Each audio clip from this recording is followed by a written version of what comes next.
radio for the masses. Headline edition, July 8, 1947. The Army Air Forces has announced that a flying disc has been found and is now in the possession of the Army. If the game is rigged, change the game. Game changer. I occasionally think how quickly our differences worldwide would vanish if we were facing an alien threat from outside this world. This is Fade to Black with your host, Jimmy Church, on the Game Changer Radio Network and KGRA, the Global Radio Alliance. I need your help to get to the year 1985. You're listening to Fade to Black with Jimmy Church on the Game Changer Network.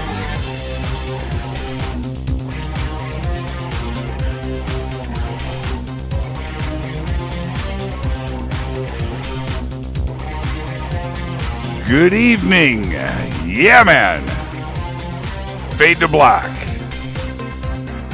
Bespoke radio for the masses.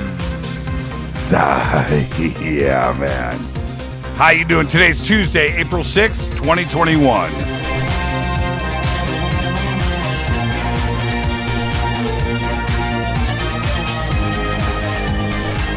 97 days into the new year, only 268 days left. We are live from a bunker somewhere in the middle of nowhere. A total undisclosed location. But it's beautiful. I would like to welcome everybody listening all around the world, all across the United States. Hither and thither, to and fro, back and forth, up and down, east and west, north and south, far and near. This is Fade to Black for KJCR, the Game Changer Network, and KGRA, the planet. I'm your host, Jimmy Church. What is cracking, everybody? How you doing? How you doing? Tonight, very special guest, documentary director, filmmaker, Darcy Weir joins us for the very first time. Looking forward to this conversation. Tomorrow night, it's Johnny Enoch with his Strangeness Updates. And Thursday is another Fader night with open lines all night long. All right. Are you ready? I'm ready. Fade to Black, man. I have so much to talk about tonight. And a couple of updates. And, remember, we just moved the entire bunker. I was talking to Race Hobbs earlier today. And Race is like, let me get this straight. You moved all of that gear. I said, dude, all of it. And he knows what is involved with an endeavor like that. And I said, yeah, man, we pulled it off, man. We've got it done. And it's just looking amazing in here. I wish everybody could see it, but it looks incredible. It's much bigger. And, you can hear a little echo because it's big. Don't have all the sound deadening in here yet. I've got one giant sound deadening board up in front of me. And the only other thing that's deadening anything is the banner that is in back of me. But it's incredible, and I think we're getting close. Getting close. Okay, so there you go. Follow me on Twitter at JChurchRadio. You can start there and at JChurchRadio. Hashtag F2B is the sandbox.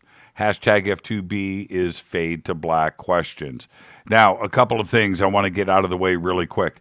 I want you to go and visit Carolyn Ford's website, EinsteinTheCrystalSkull.com. Get your first or second in addition to your collection. Get your next crystal skull today. And when you go there and you check out, it's very simple. Promo code is Jimmy. That's all you got to do. Promo code Jimmy. 10% off of your Crystal Skull order right now. Now, I'm going to be at the UFO MegaCon, and it's coming up. I can't believe it. We're at April, then there's May, then June.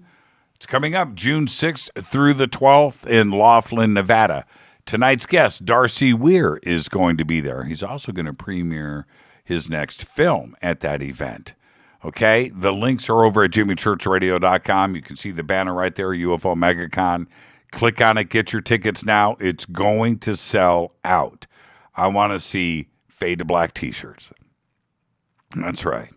Fade to Black t-shirts. I'll have some there for sale, but wear yours. Okay? All right. 250 people in attendance. I can't believe it. We're going to see a real live. This is the thing. It's at the Aquarius Hotel and Casino. Got that going for us. It's in Laughlin on the river. Got that going for us. We have live people, but we have food, entertainment, 7 days in a row, hanging out with all of you. I cannot wait for this. There was a little announcement by Johnny Enoch, and it kind of slipped by everybody. He made an announcement today. I am going to be going to Egypt March of 2022. It's only 11 months away. And as it's a tour with myself, Billy Carson, and Johnny Enoch. We're leading the way. We're calling this the Emerald Tablets Tour. And if you want to go to Egypt and hang out with me, we're going to be doing it March of 2022. And more information will be following shortly. But the announcements were made today. I am very excited. I am going to Egypt. And 2 weeks in Egypt with Billy Carson and Johnny Enoch. So if you want to come hang out with us, we'll get you all of the information and where you can go and sign up for that event. It's going to be great. All right. Where am I at? You can email throughout the show, Jimmy at jimmychurchradio.com. Breaking news. Let's get to it. I've got a lot to discuss tonight, but I'm going to start with this. A former Air Force intelligence analyst pled guilty today to leaking classified documents to a reporter about military drone strikes against Al-Qaeda and other terrorist targets. The guilty plea from Daniel Hale of Nashville, Tennessee, comes just days before he was slated to go on trial in federal court in Alexandria, Virginia, for violating the World War I era Espionage Act. Hale admitted leaking roughly a dozen secret and top secret documents to a reporter in 2014 and 2015 when he was working for a contractor as an analyst at the National Geospatial Intelligence Agency, the NGA. While court papers never specified the recipient of the leak, details about the case make it clear that the documents were given to Jeremy Scahill, a reporter at The Intercept, who used the documents as part of a series of critical reports on how the military conducted drone strikes on foreign targets.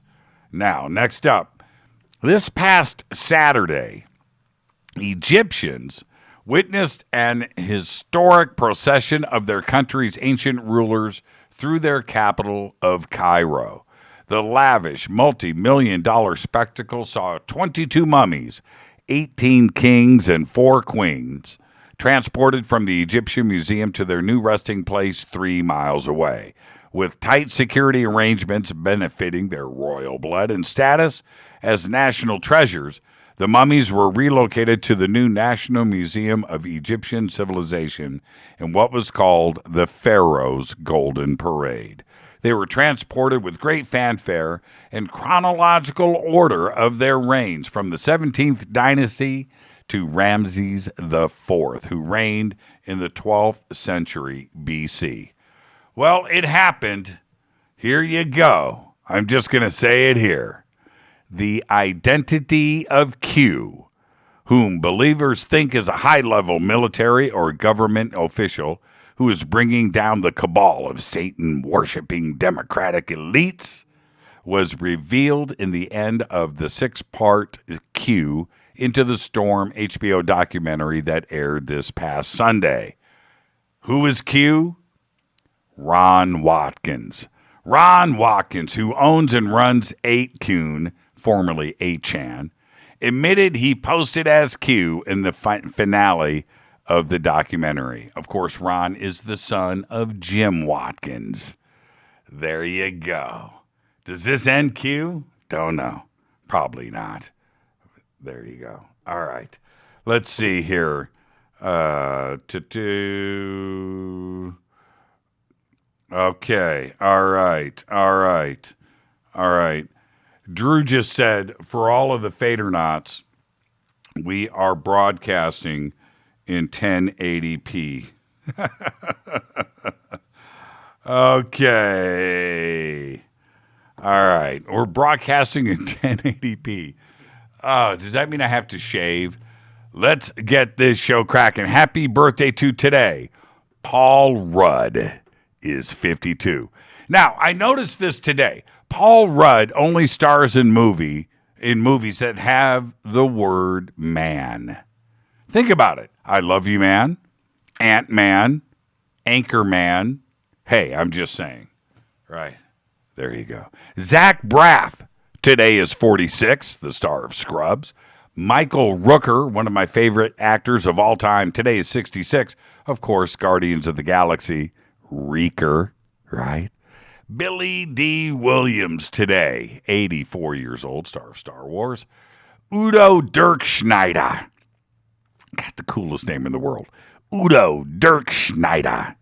Today, 68 years old. Of course, the frontman for Accept and the great song Balls to the Wall.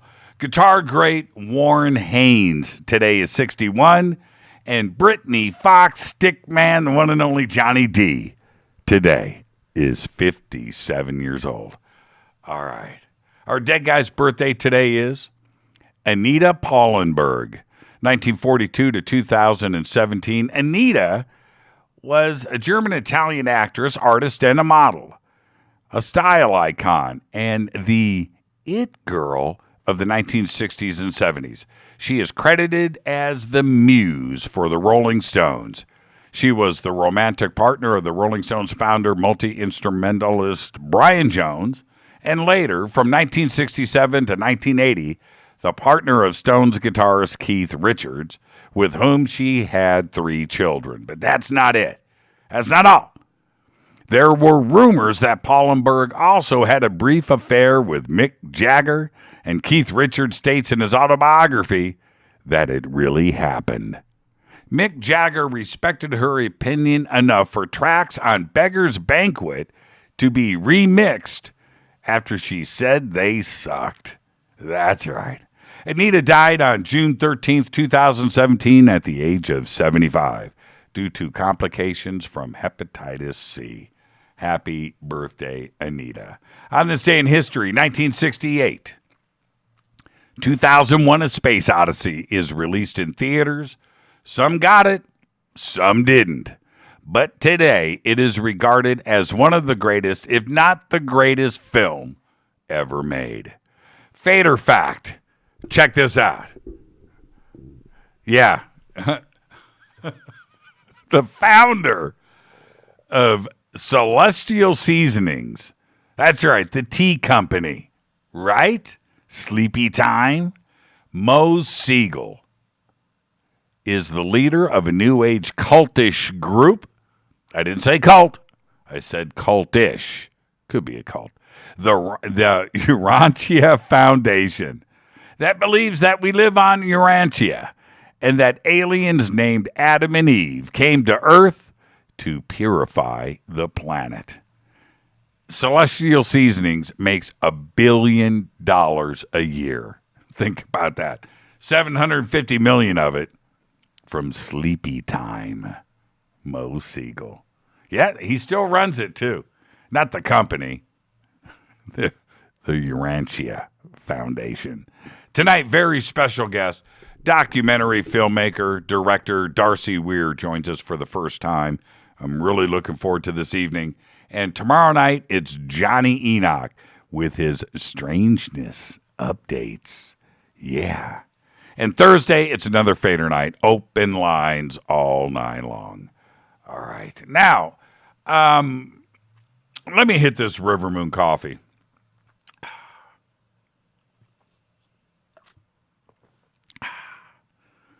River Moon Coffee, rivermoonwellness.com. All of the links, the banners, all of your information is over at jimmychurchradio.com. But head over, visit the Amazon store, Game Changer Blend, Fade to Black Blend. Best coffee in the world. There's no question about it. And it's what keeps this show running. Now, I want to talk about my favorite subject. Time travel. Yeah. You know, my top 3 or 4 things are all a tie. So let's just get that out. You know, I want to state that I don't have a clear-cut favorite, but tonight it's time travel. I've been trying to find a way to get rid of the grandfather paradox. Many have tried. All have failed, sort of. But here's the deal. I think that most attempts to get rid of it are just too simple, okay? And the answer is always way behind our technology. But the latest is, well, you'll never have any paradoxes if you just always create another timeline. Right? Just create another timeline, and then you can't disrupt another timeline. You can do whatever. You can kill whoever you want, and it won't affect the new timeline that you're on. You know what? That's just too simple. It's too easy. It's too easy of an out. It doesn't work that way. I call total BS on that theory, that idea. I do.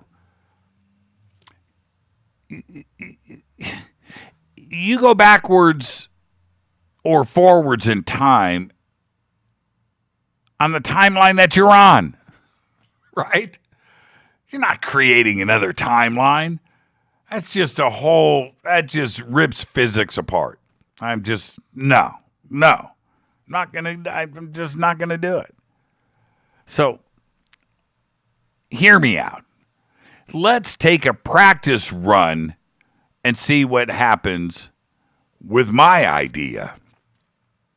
All right, let's get rid of this grandfather paradox. Let's try to. Let's say I jump in my time machine and I set it for 25 years in the future. Same location, just a 25-year jump. Boom. I arrive. No issues. Got all my body parts. All good. Now, first things first. I want to go meet up with my future self. I want to see if all that health food and vegan diet stuff, how that worked out for me. And I jump on the net to find out where I'm living these days, 25 years in the future, and presto, I'm missing. I'm dead. I don't know. Nobody does. But the reports on the net are that I disappeared without a trace 25 years ago.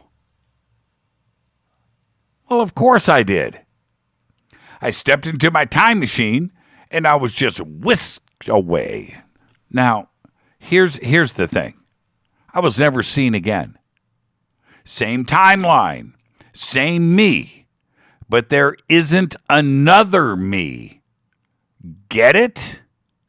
There can't be. I was transported just like I got in a plane or a car and I left the country or the planet, whatever. In this case, my journey was to the future. But I didn't create another timeline. I went to here. So, of course I disappeared. Of course I'm a missing person. I'm on a milk carton somewhere.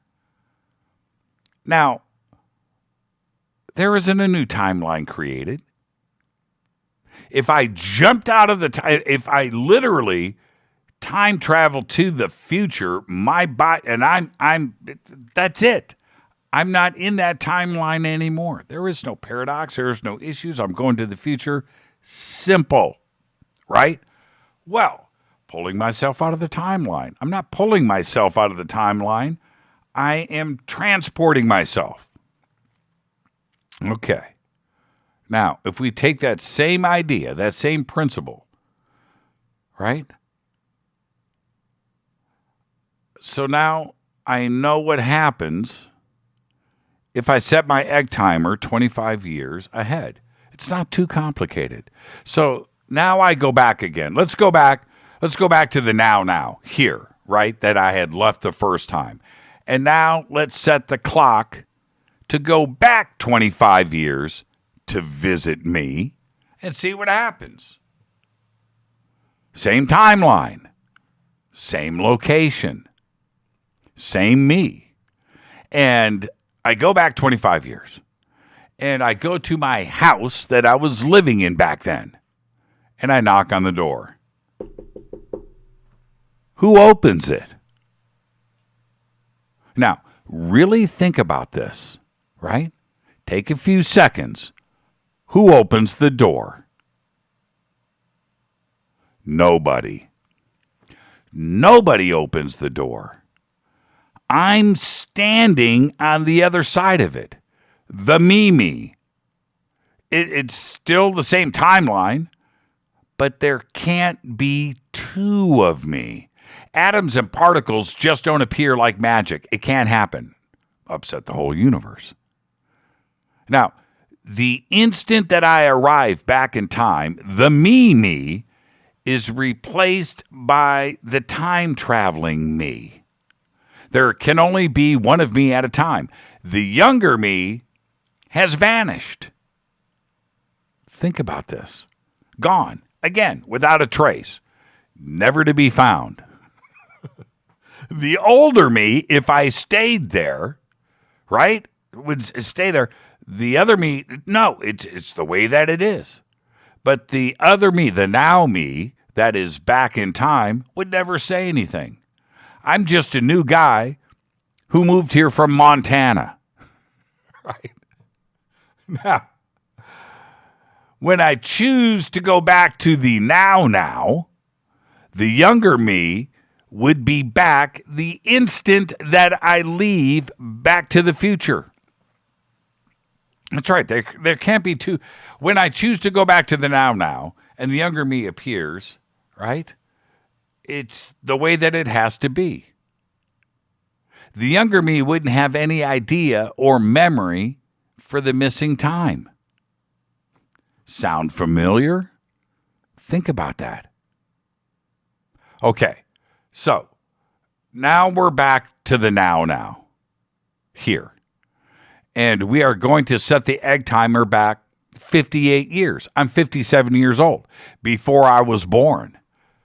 This is where things get a little bit confusing, brain-melting stuff. Everything else can be explained away. My theory works, except for this next journey. The moment that I try to set a date before I was conceived, the time machine would say error. If I set the date to exactly the moment that my parents' egg and sperm connect, it works. No error message. Now, I travel back in time to that exact moment, but the new me has disappeared from inside my mother. Same timeline, same me, and the same principles have to apply as they did when I traveled back 25 years. There can't be two me's at the same time. So, does this mean that it's impossible to travel back 5,000 years to visit ancient Egypt? Not exactly. And I'll share my ideas about this tomorrow.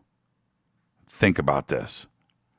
Time travel, I have gone and listened to every physicist's opinions on time travel.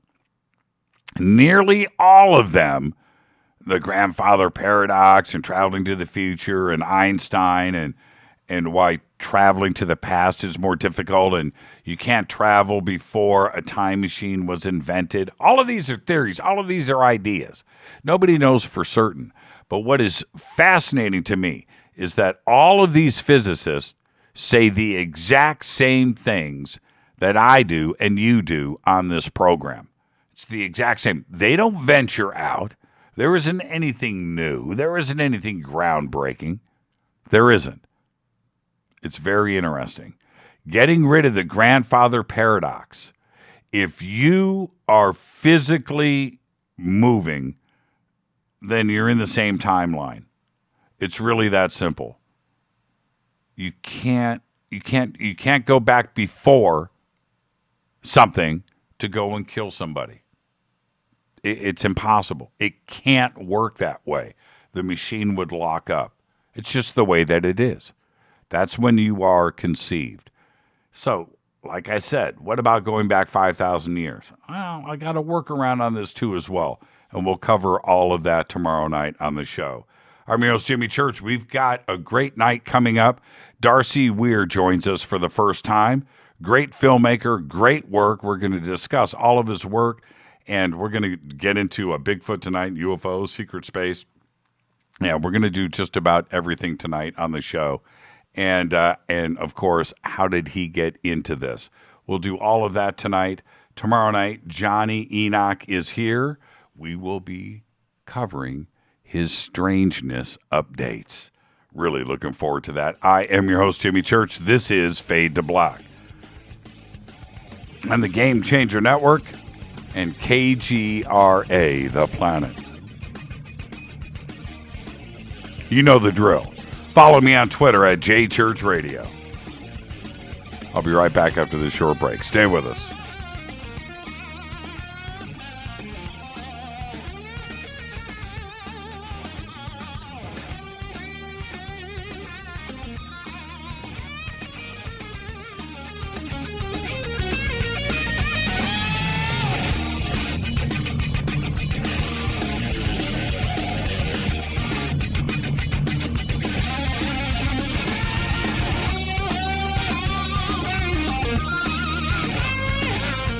This is Nicole Church, daughter of you-know-who, and you're listening to Fade to Black on JimmyChurchRadio.com and the Game Changer Network. You're listening to Jimmy Church, Fade to Black. Fade to Black will now pause for alien identification. The station that talks the net. KGRA Radio. Introducing the Game Changer blend from Rivermoon Coffee that delivers a customized blend made specifically for the Fadernauts. If the game is rigged, change the game. It's a bolder cup with some bite. Game Changer is the coffee of choice for those that prefer an organic dark roast that is slightly lighter and milder, but it's still dark. With wild notes of pecans and chocolate with a rich, balanced, full-bodied cup that is roasted to perfection for a great coffee to start your day, as an after-dinner coffee or anywhere in between. Artisan, small batch roasted to perfection. USDA certified organic, all Rivermoon coffee is freshly roasted and packaged in the USA. Just go to rivermooncoffee.com or click on the banners over on our site and use the promo code F2BBLEND for 15% off of your order today. rivermooncoffee.com. This is the only way forward. This is Fade to Black. Make contact. KGRARadio.com. This is Jimmy Church of Fade to Black, and you can get our podcast for just $2 per month. All you have to do is click on the podcast banner over at jimmychurchradio.com. Hi, folks.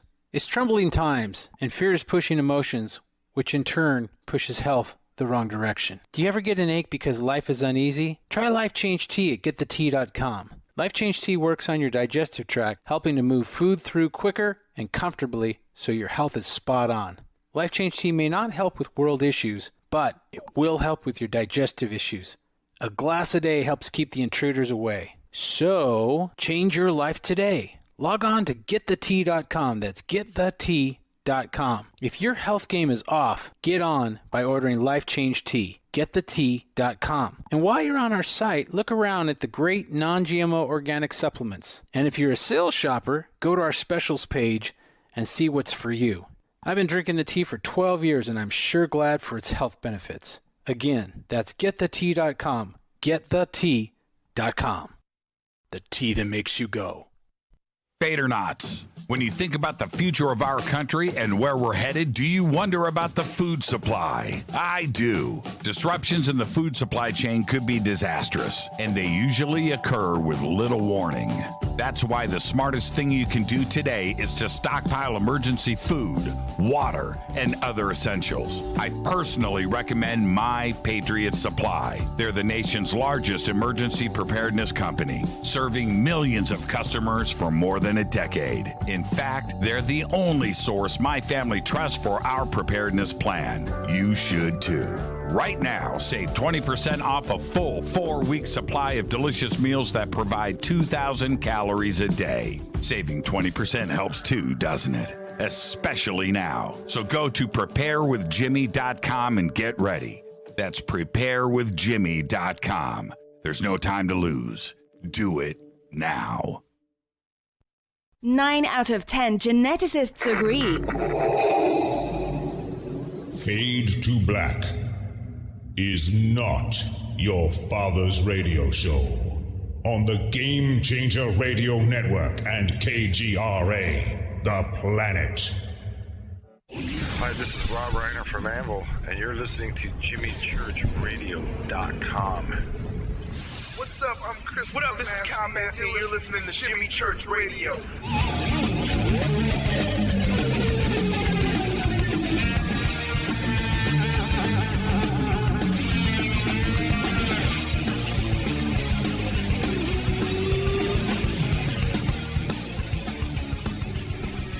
All right, welcome back. Fade to Black. I am your host, Jimmy Church. Tonight, Darcy Weir joins us. Tomorrow night, Johnny Enoch is here. And then Thursday night is another Fader night, open lines all night long. It's been a great week on the show. Welcome to everybody listening all around the world. I am fired up. Tonight, Darcy Weir joins us for the first time, and we're going to discuss his work, UFOs, Bigfoot, crop circles. Darcy is an independent documentary filmmaker from Canada, trained as a video editor, writer, director, and producer in University and Technical College. He has chosen to work on some of the more fascinating subjects that are discussed today. Recently, he completed a new documentary based on the theory that Relic Hominids, check this out, like Sasquatch, live in deep wilderness all around the world. Darcy's film also covers UFOs, UFO disclosure, and crop circles. He also published a remastered version of an earlier film about Phil Schneider. We're going to talk about that tonight. Underground Bases and Secret Space. His most recent film out this month is Crop Circle Realities. You can go to his website, which is over on our website, of course. The links are right there, occultjourneys.com. And I would like to welcome for the first time to Fade to Black, Darcy Weir. Darcy, good evening, man. How you doing? Jimmy, happy to be here, buddy. How you doing? Man, it's and you got the Canadian accent. You got to love that. All right. The Great White North visits Fade to Black. I love it. Now, we've got to get one thing out of the way, Darcy. That is the first-time guest disclaimer, which is this. Darcy, this is just you and I sitting on my couch, having a conversation as friends, and where that conversation starts, it starts. Where it ends, but we're going to end as friends. You ready? Ready. Okay. You don't look too nervous. You don't look too nervous. Oh, man. I actually want to start here. Let's go here first. When you jump into this world and into this community, the first questions that everybody has about a filmmaker like yourself is, how did you get here? You can make films about anything, right? But you're here. Did you have crazy parents? Were they playing Ouija when you were a kid? Tell us about that. Yeah, you know what? No Ouija. My parents, father's an atheist, mother's Irish Catholic. They liked sci-fi movies, and I think I got pulled along to check out a lot of that sort of media when I was really young. You know, I remember Sunday nights as a family, we'd watch X-Files. Used to love Unsolved Mysteries. You know, that stuff would keep me up at night. And in terms of my interest in UFOs and Bigfoot, I really never believed that UFOs or the ET reality could be a thing until I was pretty much in my first year of university. I came across, I think it was a Jose Escamilla film. I think it's like UFOs, the best evidence or the best footage or something like that. And as you may know, I mean, you've talked with the best of them in this industry, in this sort of paranormal and extraterrestrial phenomenon realm. You often are inducted or invited into this area by somebody else's intrigue. And I guess by watching Jose Escamilla's films early on, when I was like 19 or 18, that spiked my interest in the UFO subject. I think it was called The Greatest Truth Never Told. Or something like that. I watched that film many times. You know what was interesting about Jose's work, and he was somebody that I got to know, and he was until he died, he was a neighbor of mine. And we never, I'm talking about a neighbor, when we never really got a chance to hang out too much privately. But that film allowed me to open up my mind a bit more to possibilities. That's the thing. Whether it was accurate or not, or it was spot on, that didn't matter. Jose's thing was, you know what? There could be something going on. Here's the best that I've got. What do you think? And that's what he did for me. He did the same for you? Yeah, 100%. You know, there's been probably better films that I've seen on the subject. I mean, even James Fox's new film, The Phenomenon, is phenomenal. Really, really good at covering the history. And I myself, as a filmmaker, like to cover the history of these different subjects that I'm uncovering. I like to go back, find out where it started, and then do a chronology of how this phenomenon went down.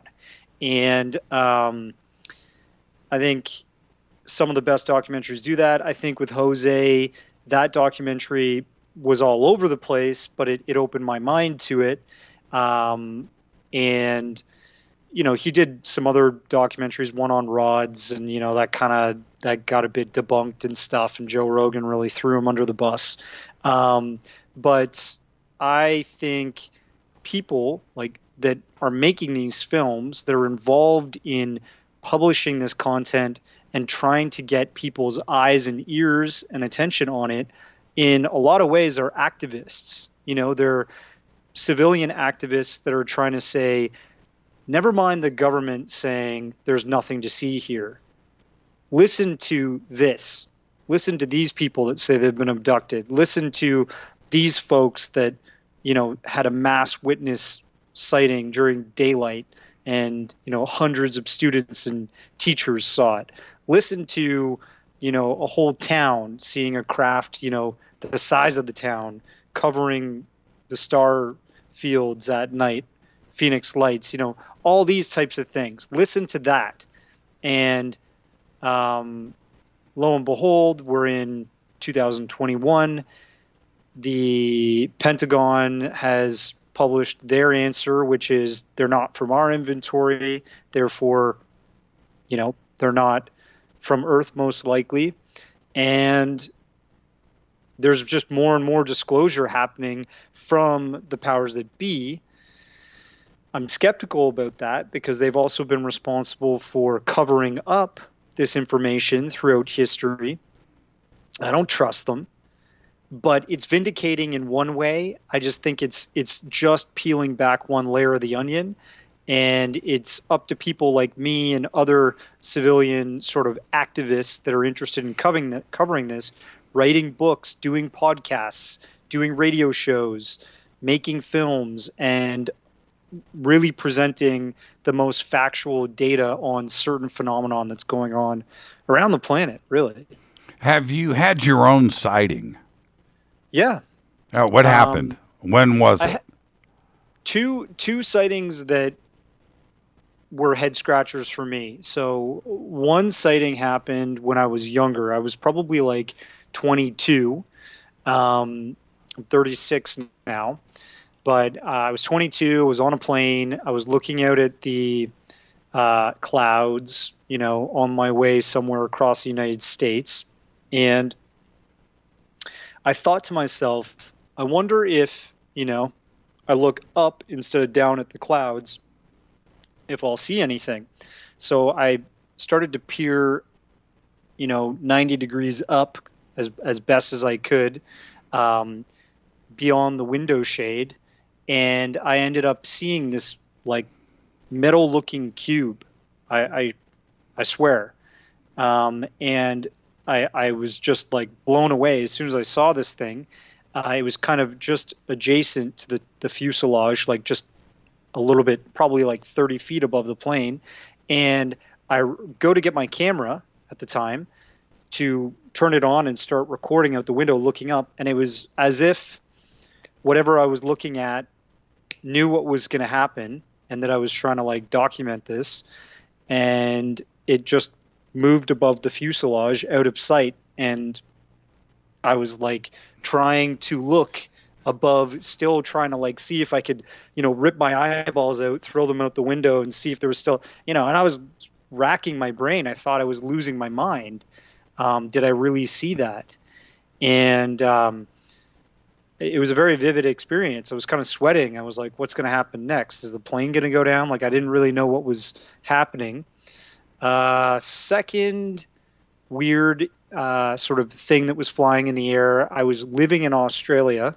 I actually was interviewing a gentleman in Australia at the time named Shane Ryan, who is a historian that has really, really well covered the Westall 66 incident. If people don't know, that's a mass daylight sighting that happened with over 200 students and teachers that saw possibly one or two discs that were flying over the high school and the middle school, and apparently one landed, students ran up to it, all that type of stuff. But I was living in Australia. I was out for a walk at night to get dinner with a friend that I was sharing a house with, and we saw this bright sort of ball of light that was, we only saw it because it just started to enter our periphery, like of our vision, about right in the middle of our gaze. And we looked up, and when we looked up, it was going so fast, and it was just like I said, like this big white ball of light. It was over the horizon, and it zigzagged as it went over the horizon within like 10 seconds. And that's from over top of our head, probably starting from way behind us, and over the horizon of, the Earth so quickly. The way that it moved didn't seem, like a conventional aircraft. And we just looked at each other like, did you see that? And yeah, I think it was a UFO. Yeah, and what is great for me about those two sightings is that once you cross that Rubicon, right? Once you, right, and you've got your 1 foot firmly planted into this, when you hear somebody else talk about a sighting and you know what you experienced, their description, whatever it can be, is something you have to pay attention to now. You can't discount if somebody came to you and said, well, I was in a plane and this chrome cube, showed up above the plane. I went to go get my camera, and you hadn't had your sightings. right? How do you take the story? Right? But now exactly. Now you've gone through it and you know what's up. Yeah. And I mean, I feel like as we go forward in time and more stuff gets out to the public about the possible ET interaction that's going on around our planet, and more people believe this thing and it becomes more comfortable, we're going to hear more of these stories. They're going to be on primetime news every day. You know, there's going to be sports, celebrity gossip, and then the UFO desk. You know what I mean? Like, this could be just the regular state of events eventually in the future, once we acknowledge it, and people will have a very, hungry appetite to know more, I think. Yeah, I always go back to Randy Quaid, right, in Independence Day. I told you, man, right? Well, we're going to get a ton of that. And for those out there that haven't spoken about it before, we'll be able to come forward and discuss things with their family, with their friends, with the coworkers, because they have always been afraid of being teased or being ridiculed. No doubt. I mean, there's all kinds of people that are hidden in the woodwork right now that do not want to discuss this because they don't want to rock the boat of conversation and make people uncomfortable. And part of this subject does make people uncomfortable. I mean, for example, I made a documentary called Beyond the Spectrum, Being Taken. It was kind of part of a series of documentaries I was doing. And Being Taken is profiling in a very matter-of-fact way the history of abductions. And, it doesn't just happen in the United States. It happens around the world. It's been reported in Brazil. It's been reported in, places like China and all over Australia, the UK, Canada. And the United States has had many reports. Travis Walton, Betty and Barney Hill, Kathleen Martin. The list is pretty long, but we cover in this documentary the most high-profile ones. And I think the most high-profile ones are the ones that couldn't get away from the press because they were reported on by all kinds of people. For example, Travis Walton, there was 4 witnesses, that saw him get zapped by this craft, and then they left him for dead, thinking they'd never see him again. They passed polygraphs, all of them stating what they saw to the police. Police thought they were all hallucinating on some kind of LSD and had killed this poor man. He turns up a couple days later and he's like, guys, I was abducted. And they just dropped me back off. And everything these guys told you is true. Plus, there's this story about my experience on the craft. In this documentary, we go over that and we go over all the ins and outs of his story. But we also cover the fact that the mainstream tends to report this as either some kind of paranoid delusion, sleep paralysis, or just people that are looking for some attention. Yeah, just made it up.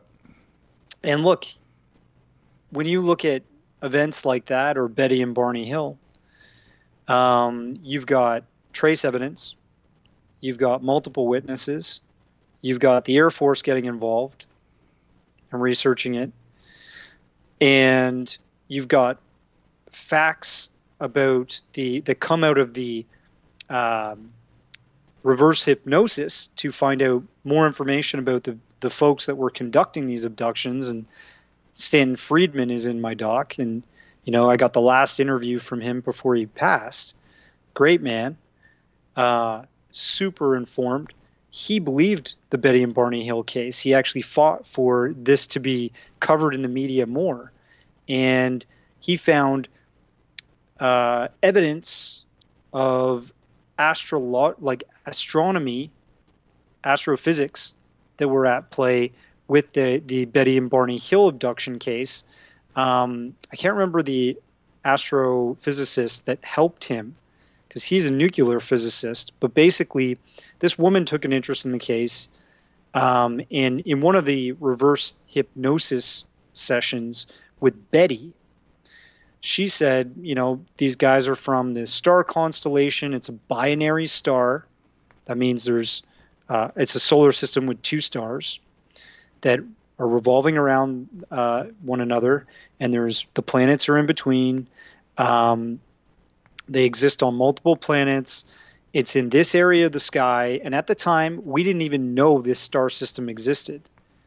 And with a 3D model that the astrophysicist, this brilliant scientist that was given all this data from that hypnosis session and where in the sky we should find this, she actually pinpointed that this is from Zeta Reticuli. And we only found out in astronomy that Zeta Reticuli was actually a real place in our sky like years after the Betty and Barney Hill case. So, you find these things out that are just astounding and kind of knock your socks off, right? And it makes it that much more debatable that these things actually did happen. And like I said before, look at Travis Walton. Was he sleeping? Could it have been sleep paralysis? No. 4 people watched what had happened to him. He was not suffering from some kind of paranoid delusion because he was on a craft. He was awake. And, there's just all kinds of things that point to him, passing polygraph tests and so on and so forth. He's not a liar. I met him in person. So. Yeah, he was on the show with us last night, oddly enough. I didn't even. I had Kathleen Martin on last week. And they've both done the show many times. But here's the other interesting part. When you start to direct these films, which could be unconnected, I'm talking about Bigfoot, right, and secret space and crop circles and UFOs. Do you find that ultimately you're starting to connect the dots and all of these things seemingly unrelated are actually connected? Yes and no. I mean, like, for sure, UFOs, abductions, crop circles, secret space, the underground. I made the underground base documentary with Phil Schneider. Those are all connected. Those are all part of a multifaceted story that is going on that has to do with extraterrestrial involvement on our planet. And, we're peeling back many layers of the onion here and finding truth to all of them. There's some untruths too. There's definitely some hoaxers out there, and there's some folks that create a really interesting and fun story, and they think, I'm going to get up on my soapbox and I'm going to yell as loud as I can and attract attention to myself instead of, bring more credibility to the people out there like Travis Walton and so on that undoubtedly had some kind of real experience. But I would say the thing that is not connected, in my opinion, and there's a lot of people that probably go up against me on this, I haven't found the connection yet. So maybe I will in a future investigation. But I think Bigfoot and UFOs are separate. I'm of the theory that, and the funny thing is, I always believed in UFOs. I talked about how I started being interested at a young age, But Bigfoot, I thought, was completely out to lunch, basically rednecks that had lost their minds and drank a little bit too much of their own moonshine, you know what I mean? Mm-hmm.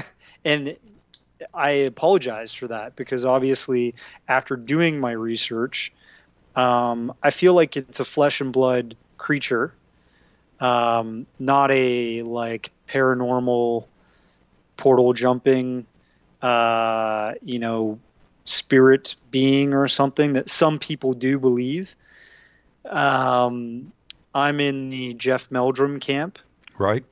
He's been featured in both my documentaries because he just is such a wealth of knowledge on the history of this hominid, this, unacknowledged cryptid. And the first documentary I made on it was called The Unwanted Sasquatch. With an O, by the way, everybody. With an O, yeah. Yes. It's a bit of a play on words there, because, if you talk about Bigfoot or Sasquatch, which is the same creature in North America, they get their name from different ways in history, which I'll go over. But when you talk about that, a lot of people push away. It's an unwanted theory, and I kind of wanted to put that in the title to play on that. But unwanted, in definition, by definition, means something that is scarce, hard to find. It's not too easily discovered. So I felt it made sense, especially given the creature. But let's talk about Bigfoot. Do you know where that name came from? I don't. Well, because he's got big feet. Sure. But what happened in 1952 was they were building a railroad across Northern California. And while they were doing it, the construction workers were getting a little spooked. They were finding these extremely large footprints all around their construction site in the morning, after they had returned to start their work for the day. And some of them were even seeing these creatures, not one, but creatures that were kind of stalking them in the woods while they were doing their business there. Equipment was being strewn about, carried into the forest, really heavy stuff, like construction equipment. And so they had to fetch that stuff most of the time every day, and they were following these large footprints, and it was really freaking them out. They're like, a bear can't do this. So they started to quit en masse, and the local newspaper of the area published a story saying Bigfoot, and in parentheses, big feet, found, and it goes on, yada, yada, yada. I feel like the name Bigfoot doesn't lend to the credibility of this thing existing because it's singular. And people that are debunkers or just jerks in general will usually hear you talk about this and say, oh yeah, so there's one creature, this Bigfoot guy running across all of North America, freaking out campers and hunters and yada yada. I don't buy it. Well, Sasquatch sounds very singular too. And the working theory is that these creatures have existed on our continent for longer than we have, and really around the world. Every culture has their own version of this creature existing, and I'll go into that. Yeah, well, we need to take, Darcy, we got to take a break right here. So let's get the break in. We will do that. We will continue with Darcy and this conversation about Bigfoot when we come back, and then we're going to jump into crop circles. Haven't talked about that in a while here on Fade to Black. I'm your host, Jimmy Church, on the Game Changer Network and KGRA, The Planet. More to come right after this short break. Stay with us.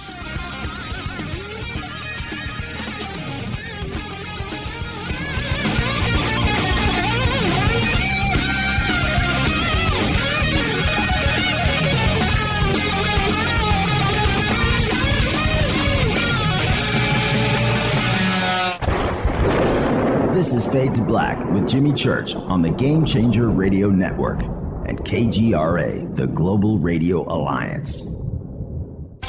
This is KGRA Digital Broadcasting Station, Salt Lake City, Utah, Van Buren, Arkansas.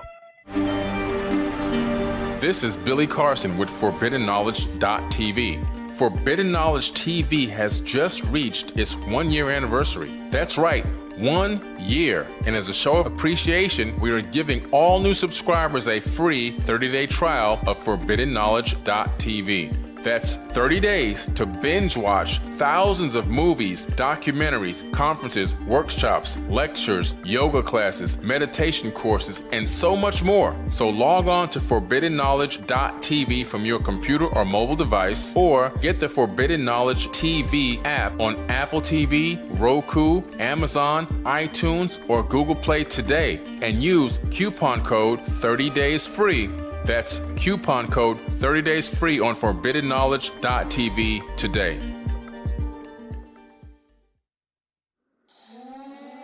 Listen, I know, and you know, that you've always wanted your first crystal skull. Or maybe you're a collector just like me, but you just don't know where to go to find the real thing. Then I met Carolyn Ford over at EinsteinTheCrystalSkull.com. Carolyn is the guardian of Einstein, one of the most respected ancient crystal skulls in the world. All of her unique skulls have been imprinted sitting with Einstein in his sacred lodge and are carved from the finest gemstone and materials.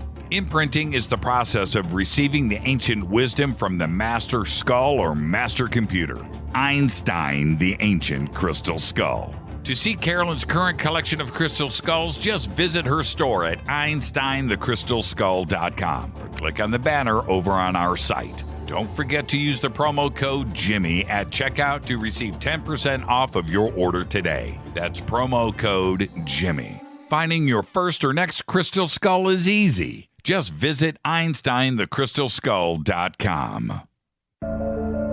When you take the beans from Central America with dashes of Indonesian and African mixed in and then roasted to the dark side of Fade to Black, you create the ultimate brew of fringe.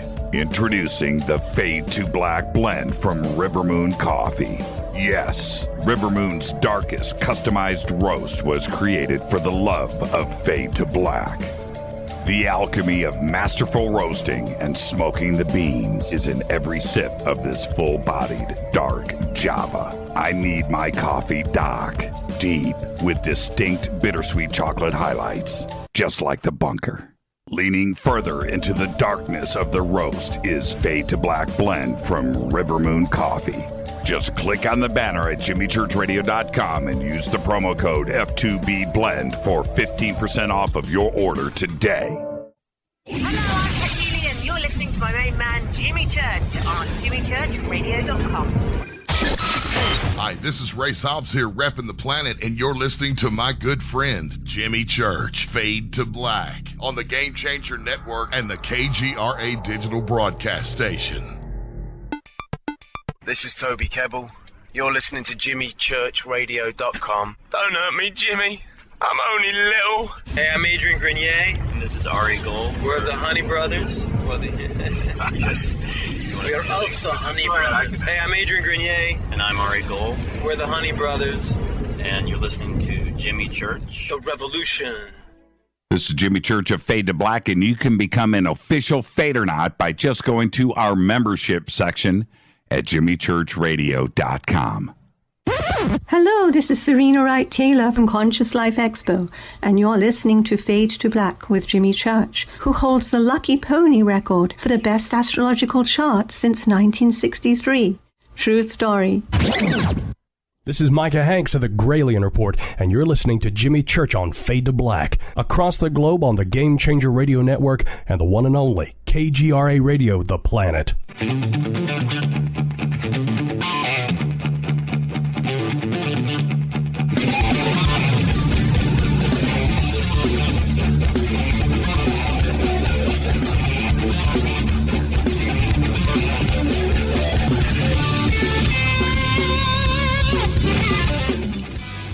Welcome back, Fade to Black. I am your host, Jimmy Church. Tonight, Darcy Weir is here. documentarian, filmmaker. Tomorrow night, Johnny Enoch is back with his Strangeness updates. Thursday night's another Fader night with open lines all night long. Tonight's Darcy Weir. And Darcy, you're going to be with me at the UFO MegaCon coming up in June. What have you got planned for us? I'm really looking forward to hanging out with you. Yeah, that's right, brother. I'm really looking forward to that. Laughlin, Nevada. Historic place, actually, in the UFO lore. I'm going to be talking about secret space. Yeah, secret space theory, the history of it. And I have another documentary coming out that will be released in June, but I'll be premiering it at the conference. Just going over the facts, really trying to unfold all the facts about the history of a cover-up of certain things happening in space, whether that's UFOs, megaliths on the lunar surface, that type of stuff. And I've got Stan Friedman in that talk. I've got Carrie Martinuke, who's goes by Luna Cognito. He's a huge researcher into the history of NASA. I'm really excited to be working on this project, actually, and I really think that there needs to be more actual facts thrown out there for people to see, to know that there's really something going on. Yeah, I want to get back to Bigfoot as soon as we can here. But this is the thing. When it comes to me and the possibility of a secret space program going on, I just whip out the X-38, and that program, that thing's up on these 2-year missions, right? And nobody knows anything. And it is so secret that it has just been revealed, but we don't know anything about the program. And to get the X-38 up, you have engineers. It's got to be thousands. You have the designers. You have the pilots. You have everything logistically for the infrastructure for that program to exist, but it exists in secret. And if there is that, then there's much more. And that's my position on it. I think it's a fascinating subject, and I look forward to the documentary and see what you have to present for us. 100%, I agree with you on that. And, just to add to that, to give some context of how well buried these projects can be and how easily they can be kept a secret from the public, people may know of the Blackbird, the A-12, which was the CIA's version, which was decommissioned in 1968. And the first time the public ever even heard about it, it's a supersonic plane, was 1988. So this was kept under wraps, completely secret for over 20 years, and it was flying many missions, fully operational for the CIA for the 60s. And if they had something that could go supersonic back then, people theorize all kinds of things about the types of delta-shaped, vector crafts that they may have employed since then that are using not fossil fuels. It just the rabbit hole is wide and long, and we're going to cover a bunch of that stuff in my secret space program documentary. Now, we're also in Laughlin. I think it's on Friday night. I'm going to be hosting a Sky Watch, and we're going to go out with a big group. But I invite you to that. Sick. Yeah, I know, right? And let's go. We're going to go to a petroglyph site, a historic site here that's right there next to Laughlin. But great night vision without any light pollution. So we're going to go and call those babies in. So you've got to come out and hang out with us and see what we can see. I'm sure we'll find some triangles. Apparently, those are the easiest craft to spot with those, Gen 4 night vision goggles. Which I have.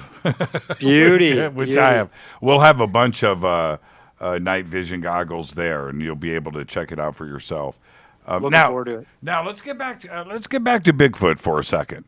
And this is, and I remember when I had Jeffrey Meldrum on the show. And I said, Jeffrey, I'm on the fence. I need you to push me off of the fence in one direction or the other.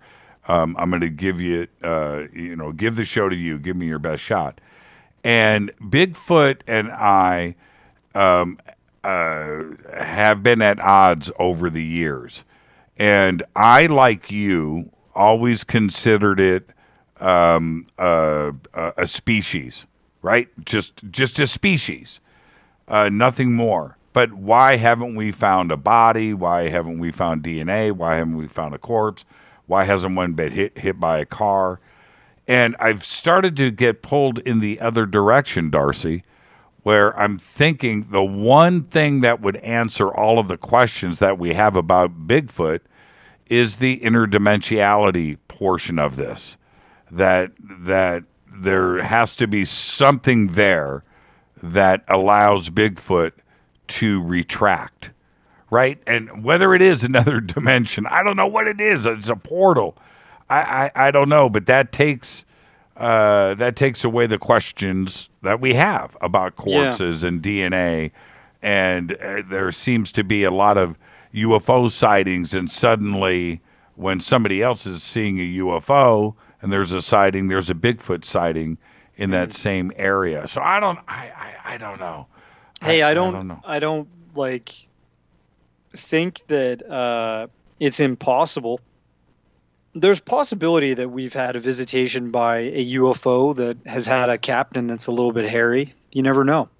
But in terms of the vast amount of encounters that have happened, the hundreds, over 300 footcasts that have been collected by just Jeff Meldrum's lab alone, from specimen all around the planet.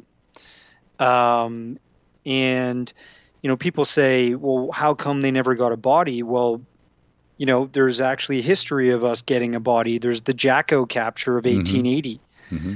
And that's featured in my first documentary. That happened in Yale, British Columbia, Canada. A train stopped because this train was going to Yale at night, and they saw what looked like some kind of, furry-looking human lying across the tracks. They stopped the train. Conductor and a bunch of men got out, and this thing woke up, and it tried to climb the rock cliff that was right by the train tracks, the bluffs, and it fell, and they roped it and took it to Yale. The body was examined by a Dr. Hannington. This is all documented in the newspaper. They said that it had different proportions from a human being in terms of its arms, its hands, had fingers that all ran in the same direction, didn't have a divergent thumb like we have.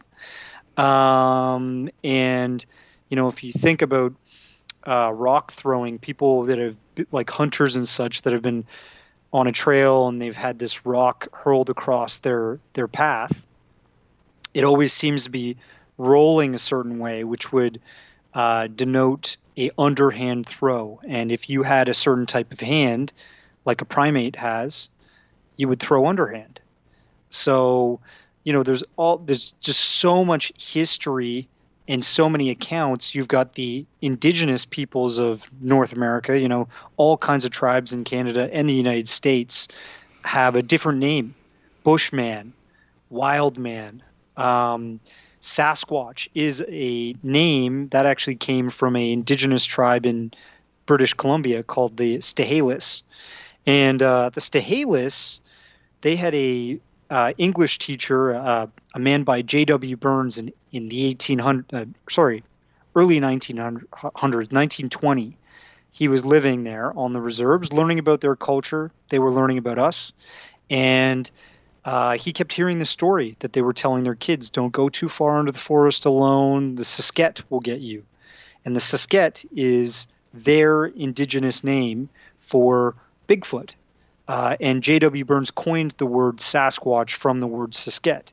So that's why we have a Canadian name, but even it goes vice versa. You hear people in the United States call it Sasquatch too, because it's a accepted name that a lot of people know comes from indigenous tales. You have Skookum, from a tribe that's from the Oregon area. It just goes, the Zunaqua, it just goes on and on and on. And the interesting thing is that it's not only cultures in North America that have been writing and telling of accounts where we crossed their path in the forest. In China, there's the Yeren, which directly translates to wild man in their language. And back in the Qing dynasty era, when the warlords were at play with each other, warring over land and title, one warlord was gifted a Yeren, and they captured it and gave it to him. This is written about in the New York Times. You can look this up, Google Yeren, New York Times, and this is like part of the Chinese lore and history that these things, these wild ape-like creatures that are not us, but stand upright, have massive feet, can grow to 10 to 8 feet tall, covered in head to toe in fur, hair, exist. And in my latest documentary, Sasquatch Among Wild Men, we cover the Chinese history. And if you go to the Shenanjia National Rainforest, they have a museum dedicated to the acknowledgement of this existing throughout history, all the sightings that have happened throughout history, even in the 70s, 80s, 90s, and sometimes now. And they have found hair at nest sites that they have had sent off to DNA labs, and it comes back as a unknown primate. Hair has been found in North America, and it has also been genetically tested. Jeff Meldrum will tell you it comes back inconclusive. It comes back as man-like, but people also equate that to an unknown primate. And if you think about our DNA, we're about 99.99% identical to a chimpanzee. So it shows how little the change can be, and you get this completely different creature, that doesn't have our brain capacity, isn't covered from head to toe in fur, can speak. These things apparently don't have the development in their brain to vocalize and speak with a human language. All kinds of different things are happening between these different types of DNAs. And funny enough, I don't know if you've ever interviewed Shane Corson or David Ellis from the Olympic Project. I have not. So these gentlemen have been researching Bigfoot sightings across Washington State and all the way to, all across the Olympic National Rainforest. And this goes on to the islands that are across from Washington, across from Seattle, out to Puget Sound, that type of geography, that area. Now, it was brought to their attention by a logging company, somebody that's an excavator going out to find fresh parts of the forest to clear cut and provide wood. This gentleman was a little bit spooked because he found structures that looked like very large, like massive birds' nests. They looked like they were woven, stick by stick, so that whoever was sleeping on them could be just off the ground enough that it wasn't cold, the moisture wasn't getting on them, that type of thing. They were intelligently constructed.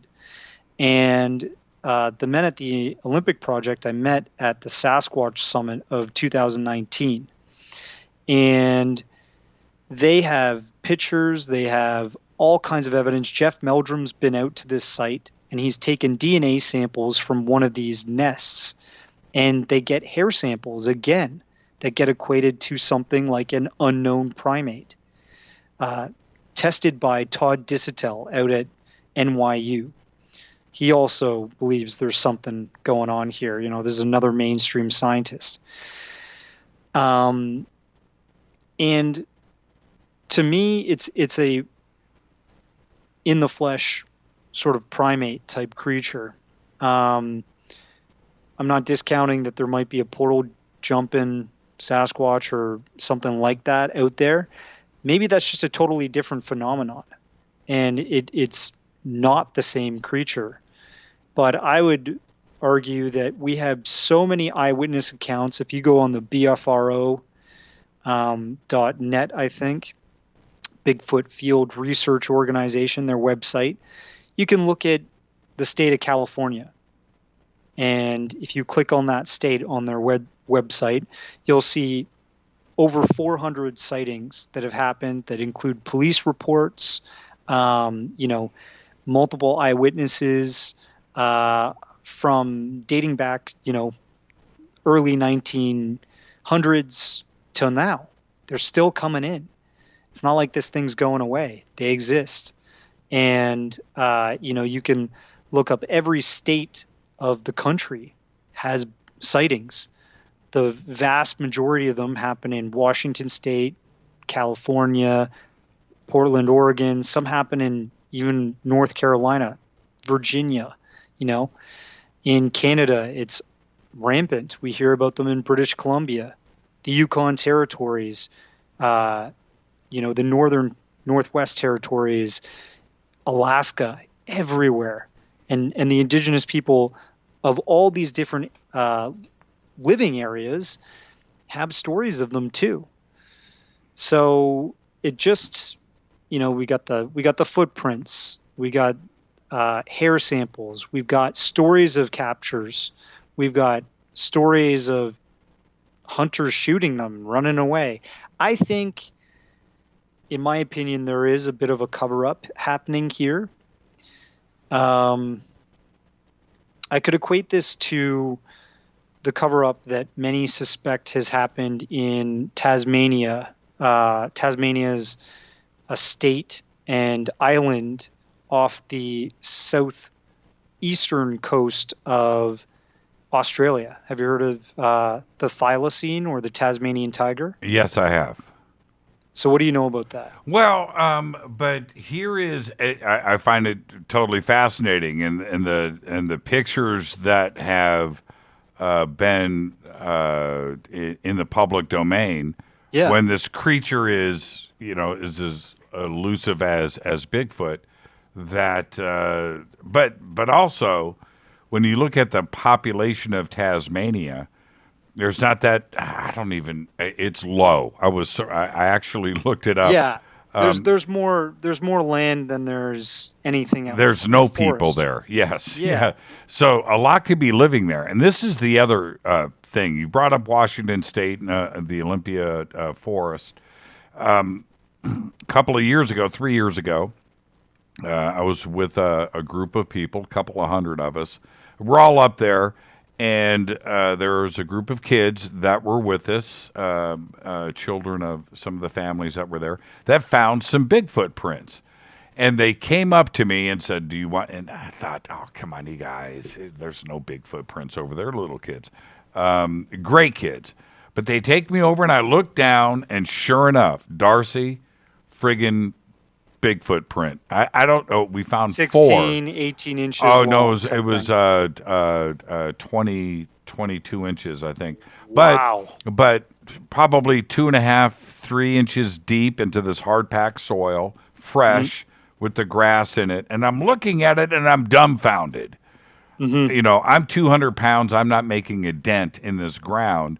But here we've got this series of left-right prints. There was 4, and we made a cast and things. But the point is that enough for me to believe in Bigfoot? It's not. But I'll say this. It freaked me out. It didn't look right. There was everything about this that said Bigfoot. And I'm still, to this day, blown away. And I go back to the feeling that I had at that moment. It was crazy town. I mean, your brain isn't even working right. Yeah, when you see because something like that. Your brain is seeing that, and it's saying, okay, where's the thing that made that? That's all that went through my mind. How tall was this dude, right? Yeah. Or yeah. dudette, I don't know. Just absolutely incredible. And there's another part to this where in that part of the country, in the Northwest, in Washington State specifically, the sightings are everywhere. Everybody there's got their own story. You just venture out and everybody believes in Bigfoot because they have their families, the stories, they've had their own sightings and their own personal experiences. You combine all of that and you see a set of prints out in the middle of this field with hard-packed dirt. You have to step back and go, something is going on. There isn't another way to look at it. Yeah. And I mean, where there's smoke, there's fire. There's just so many reports. There's so much evidence. So I think there is some kind of suppression effort going on. I was mentioning the thylacine, the Tasmanian tiger on Tasmania.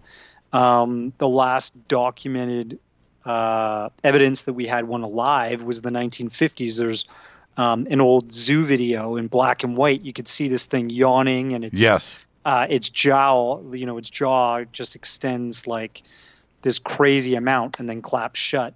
Anyways, this thing has been reported. There's been pictures, videos, copious amounts by the citizens or even travelers who've been on the island and said, I saw this thing.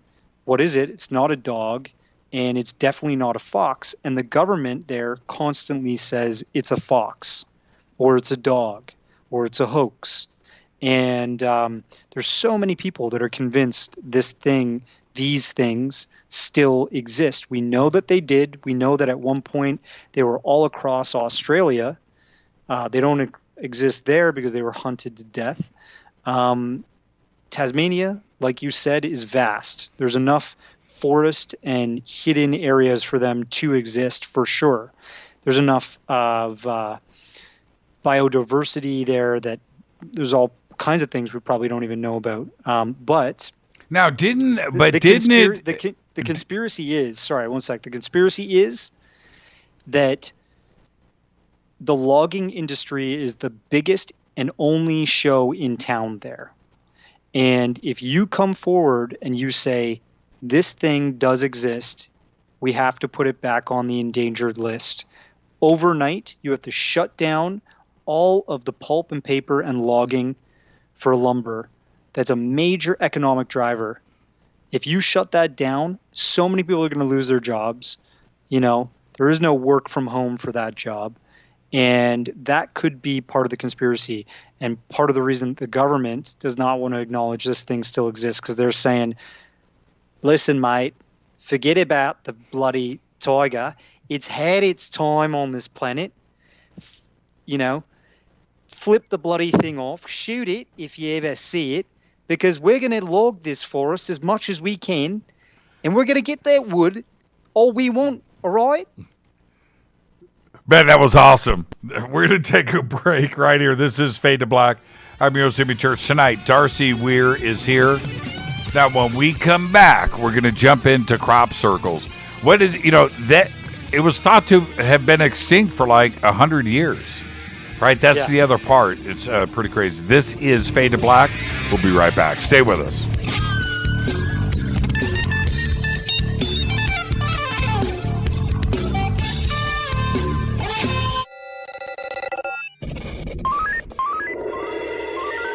Way out here, we listen to Jimmy Church. You're listening to Fade to Black. Oh, Always on the edge of the hottest alternative talk. Jimmy Church with Fade to Black. KGRARadio.com. ¿Qué tal, mis amigos? Yo soy Mario Carson, el tiburón, y los invito para que escuchen a mi buen amigo Jimmy Church Radio. ¡Claro que sí! Do you want to be an official Fade or not? Of course you do. This is Jimmy Church of Fade to Black. Just go to our membership section at jimmychurchradio.com. Fade or nots. When you think about the future of our country and where we're headed, do you wonder about the food supply? I do. Disruptions in the food supply chain could be disastrous, and they usually occur with little warning.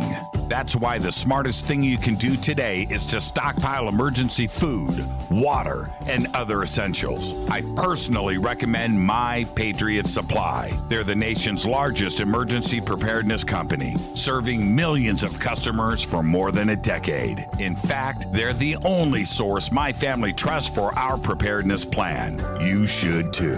Right now, save 20% off a full 4-week supply of delicious meals that provide 2,000 calories a day. Saving 20% helps too, doesn't it? Especially now. So go to preparewithjimmy.com and get ready.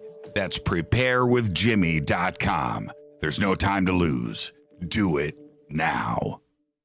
So, you love talk radio? Then you'll love TalkStreamLive.com. TalkStream Live is always on, 24/7, with the best streaming talk shows. Find your favorite talkers and discover some new ones. It's free, readily available online or on mobile with any smartphone or tablet. Finding your favorite talk shows all in one place has gotten a whole lot easier. Just go to TalkStreamLive.com. Be sure to download the free apps from Google Play or the iTunes App Store. You listen to us, and we listen to you. And so does the CIA. KGRARadio.com. You are listening to Fade to Black with Jimmy Church on the Game Changer Network.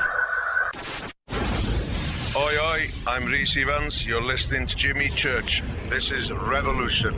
The revolution will not be televised. The revolution is on radio.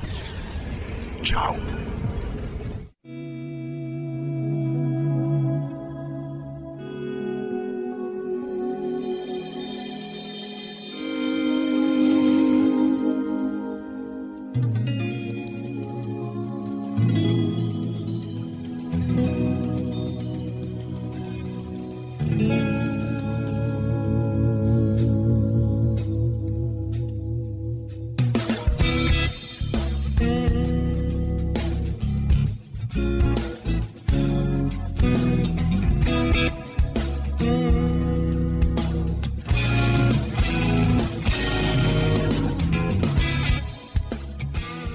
Welcome back, Fade to Black. I'm your host, Jimmy Church. Tonight, Darcy Weir is with us. More with Darcy in just a second. I want to talk to you about Virtual Shield VPN. You've got to have your own VPN. Today, you have to have your own VPN. I've got a ginormous studio here. I've got multiple computers. Everything has Virtual Shield VPN. I run in an undisclosed location. Nobody knows where I'm at.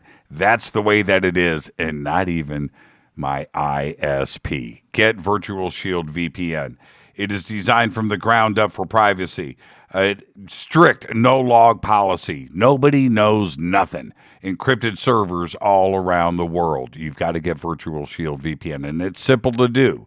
Go to virtualshield.com/fade to black. That's all you got to do. And if you don't want to type something into your browser, which I understand, just click on the video link below, the link below in the video description box. It's right there, Virtual Shield VPN, and you will get Virtual Shield for 50% off today. Do it now. Our guest tonight is Darcy Weir, and we've got so much to discuss, and I don't want to run out of time, but I've already warned Darcy that we will probably keep him for overtime. He doesn't have a choice in that. If he wants to come back on the show, that is. Now, Darcy. Yes, right? Crop circles. We've spent a lot of time on crop circles over the years. And I used to really get into crop circle season when it kicks off over there in the United Kingdom, and all of the great new circles that seem to appear like magic overnight. To this day, I'm going to say this, to this day, which I find strange, nobody's really been busted, right? Nobody's been, red-handed caught hoaxing a crop circle. And you would think with all the video surveillance today, right, that somebody out there would get caught. And I find that part totally fascinating when it comes to crop circles. Let me start here. Your new documentary is out, and everybody can go to Darcy's website. The links are over at jimmychurchradio.com. Get all your info about that. First question out of the gate. With crop circles, is it us? Is it them? Is it ET? Or is it some natural phenomenon that we don't understand yet? I think it's definitely them, and them being ET, some race. If we think about the overarching story of interaction happening on the planet throughout history, at one time they were trying to land, and some people even have witnessed landings in history, but I think that's been less and less the case. Because we've been shooting at the bloody things as much as we could. Battle of LA, we unloaded hundreds of shells into the sky to try and take down a craft that was just hovering over top. A bunch of people died from the shells coming down on their houses. But look, if you look at this phenomenon, it is a way of not having to land, of not having to fly your craft. It's a peaceful message every time. And it's a way of communicating. It's a way of saying, hey guys, we're here.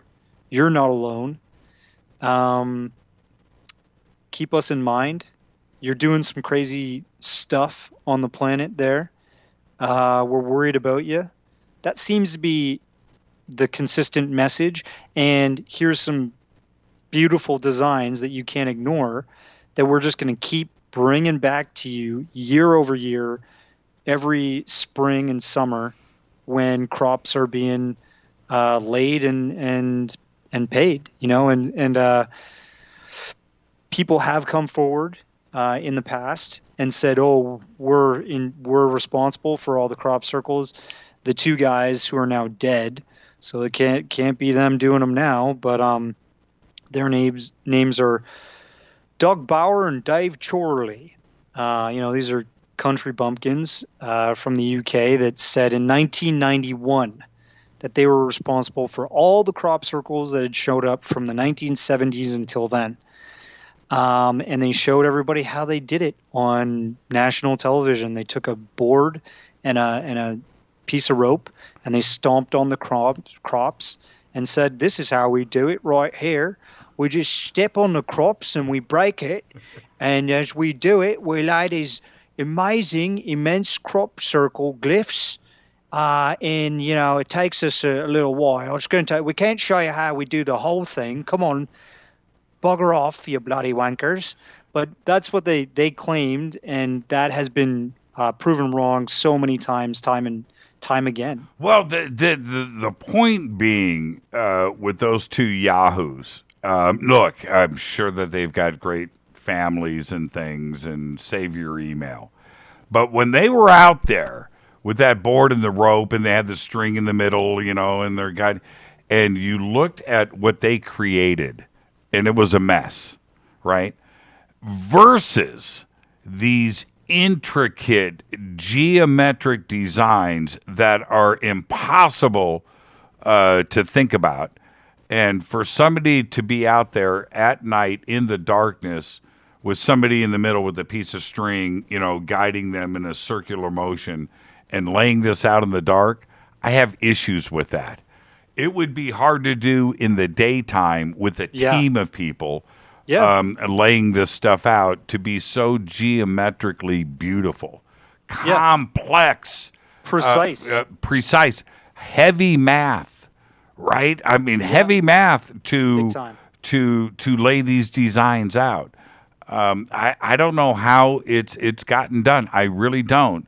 But I don't think it's two dudes with a board and a piece of rope. That I have a hard time with. It's not dog and dive, that's for sure. But look, you got it right. And the conditions have been laid out for somebody to come forward and produce the same intricate glyphs that have shown up year over year that are so complex that it would have taken, weeks on end to make. And I'll give you an example here of one that was man-made. Japanese beer company, Asahi. They contracted an engineering firm, hired all these men, 40 people, to put their beer label on a flat surface in a crop of hay.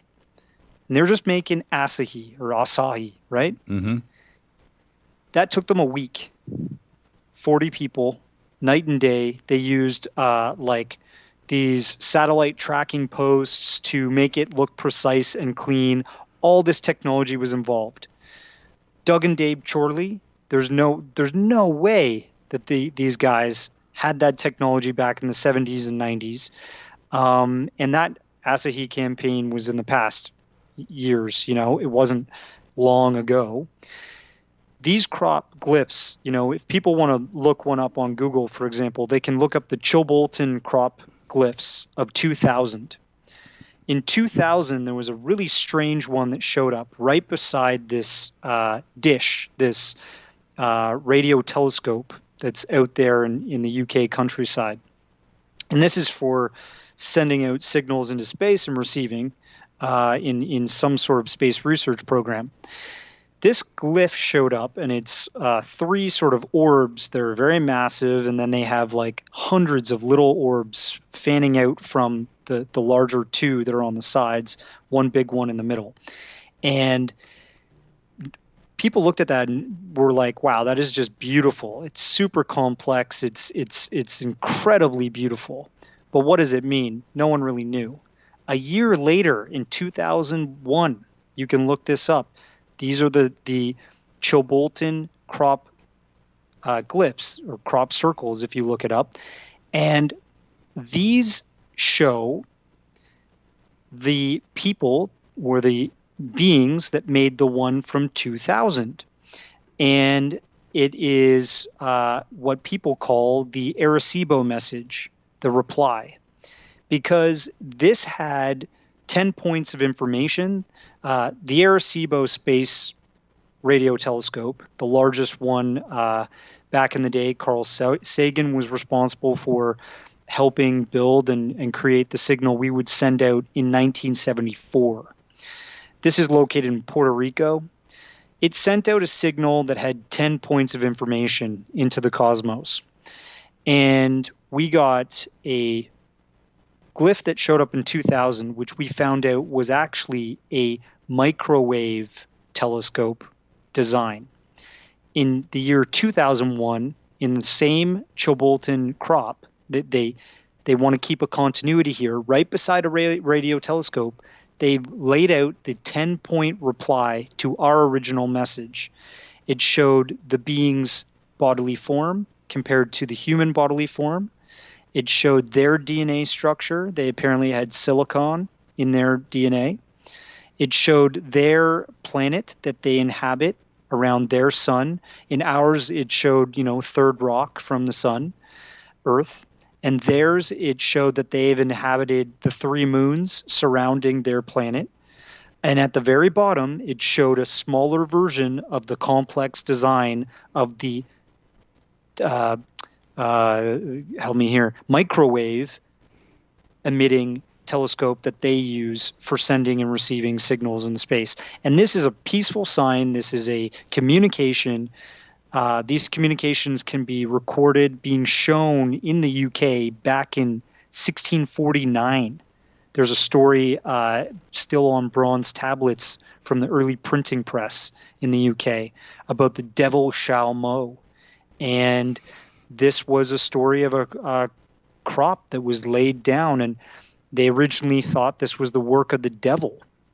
Okay? And it was obviously a sign of some kind of intelligence. People ask, why in the UK are these messages happening all the time? That's right. Every year. Why? Well, the answer is continuity of messaging. When you start a communication with somebody, how much do you piss them off? When you start on WhatsApp, then you switch to Signal, then you're over to Facebook Messenger, and then somehow you found their email, and you're still continuing. And they're like, dude, just pick one medium, one area to message me, and we'll continue the conversation there. That's what they're doing here.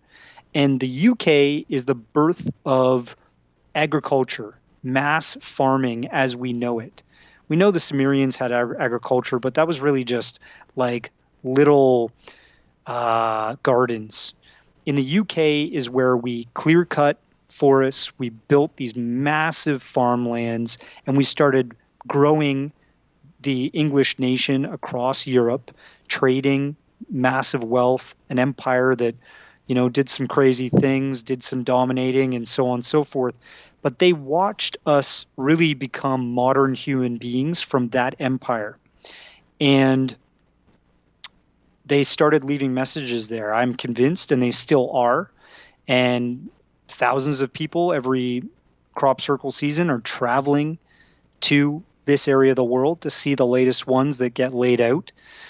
There was a COVID-19 glyph that showed up last year in 2020. And, you've got these incredible stories about videos being recorded of them being laid down in moments, seconds. There's a famous video called the Oliver Castle crop circle incident, where you see these orbs floating over the crop, and then all of a sudden you see this massive formation lay down in a matter of seconds. And the man that recorded that video, his name's Jonathan Wiley, and he was from Australia. Mate. He flew all the way over to the UK to just catch a glimpse of new crop circles. But one day he was camping out on top of this hill overlooking Oliver's Castle, which is this area, this region that obviously has had many crop circles throughout the years. And he woke up, he looked out his tent, and he saw these orbs of light floating around down in this field. So he whipped out his mini DV camera, old tape cassette camera, and he started recording these orbs. And little to his, unbeknownst to him, they were actually laying the crop circle. And he didn't realize this till later, because, when you're looking through a mini DV cam, the viewfinders on those, or the little flip out displays, were very small, low light.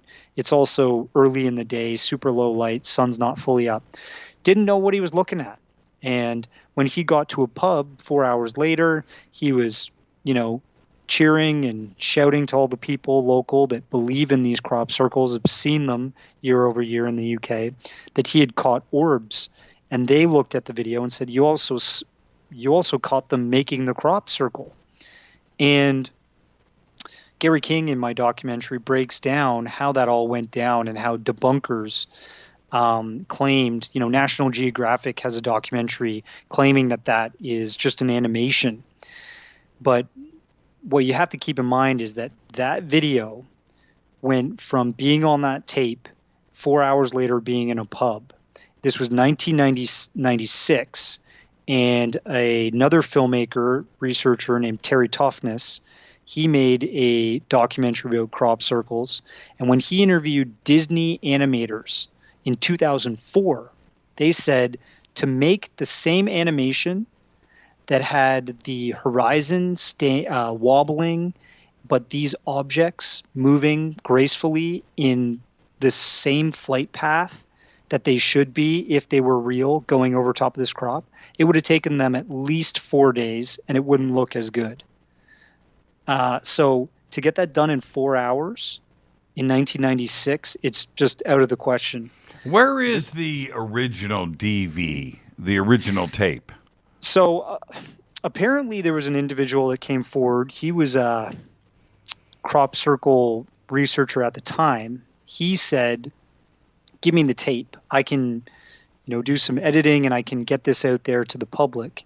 No one ever saw the tape again once this young man, 19 years old, handed this over to the individual.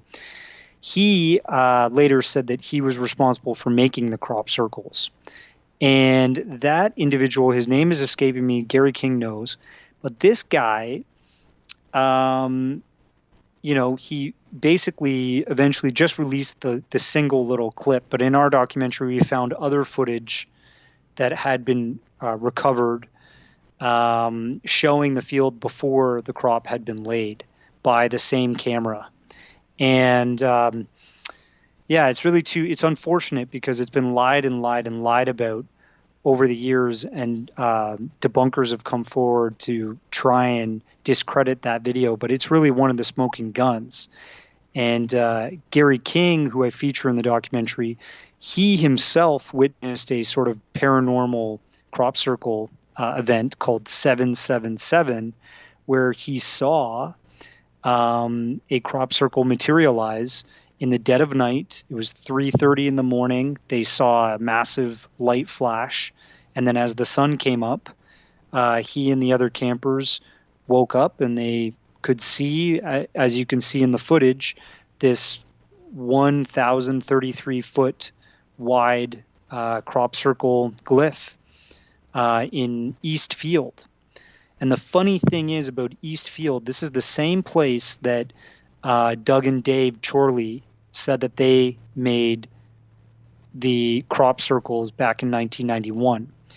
And when this crop circle showed up, there was no tire tracks, no people to be accounted for leaving or being around the scene, no lights at night, flashlights to be seen from the hill where they were camping out, nothing. There was a flash of light at night that was captured on camera by one of the individuals that was recording that night. And then this amazing glyph comes up as daylight rolls in, and they were the first people to walk in to the crop circle. Gary King has walked in over 900 different crop circles that have showed up over the years.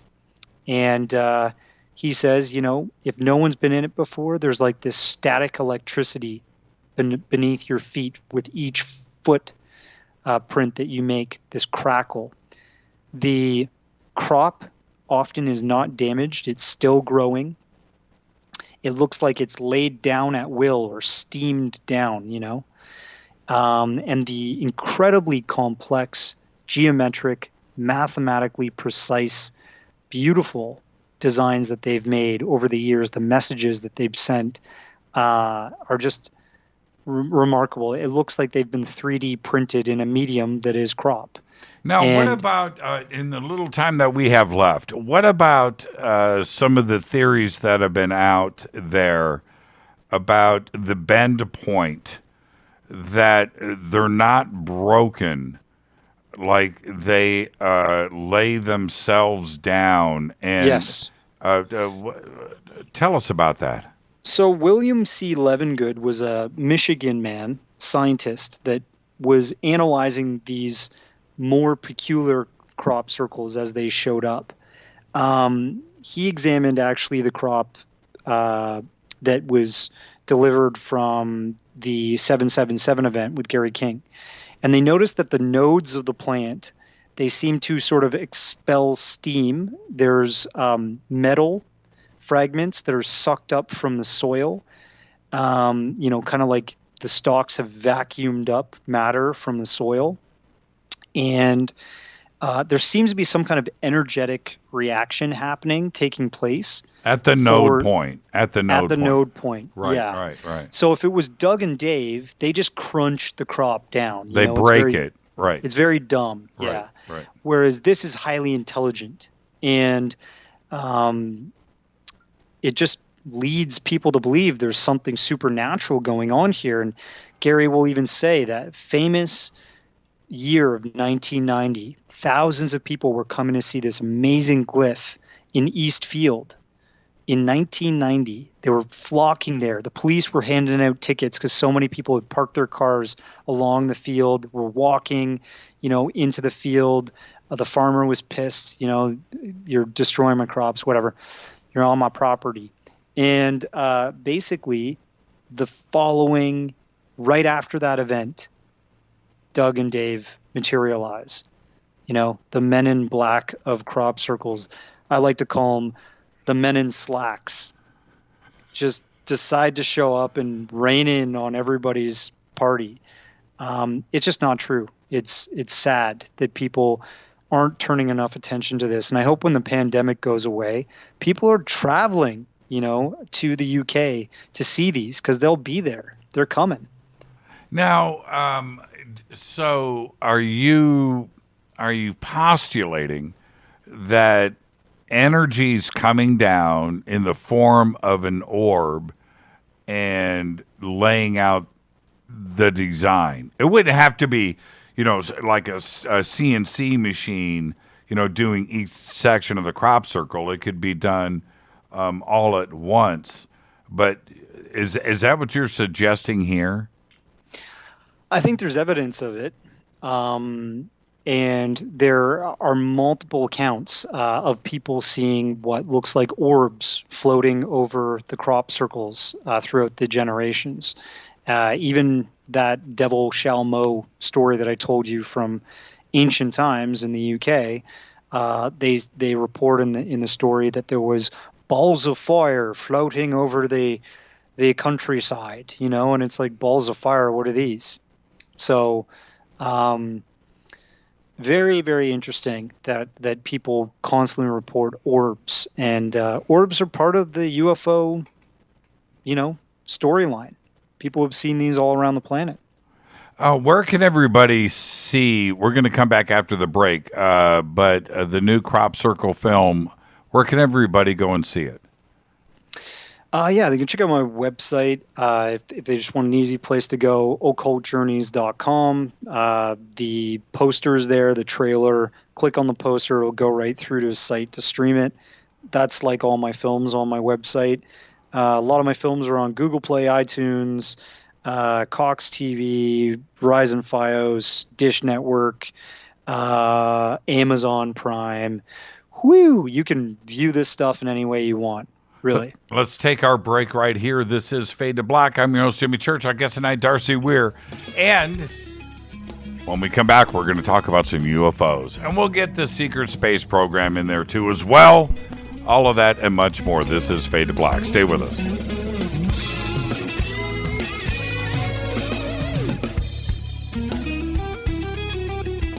Hi, everybody. This is Rob Halford, the Metal Guard on JimmyChurchRadio.com. This is KGRA Digital Broadcasting Station, Salt Lake City, Utah, Van Buren, Arkansas. Why is it we're not very good with our health regimen until it's too late? We don't put oil in the car until the engine blows up. When the body's out of balance, your health is not so good. Give your body some love. Log on to GetTheT.com. That's GetTheT.com. Try our Life Change Tea, which cleanses you from harmful intruders.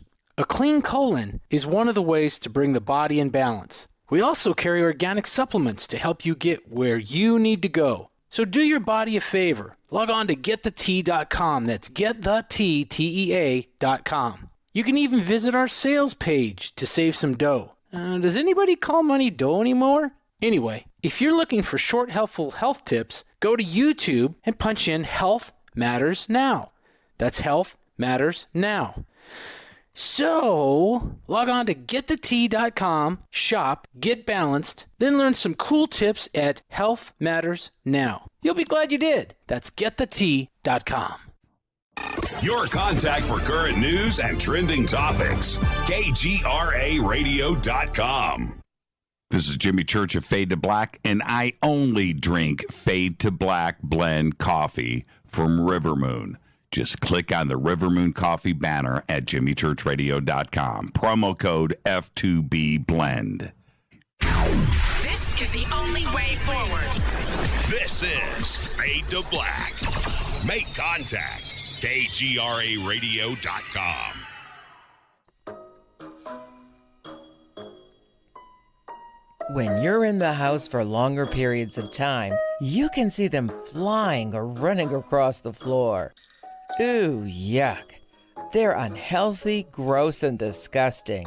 Bugs. I loathe bugs. We keep a clean home, but occasionally bugs show up. Well, I found something that is tougher than bugs. Orange Guard. On contact, it kills hidden bugs, including ants, roaches, and fleas. Plus, Orange Guard is a residual repellent.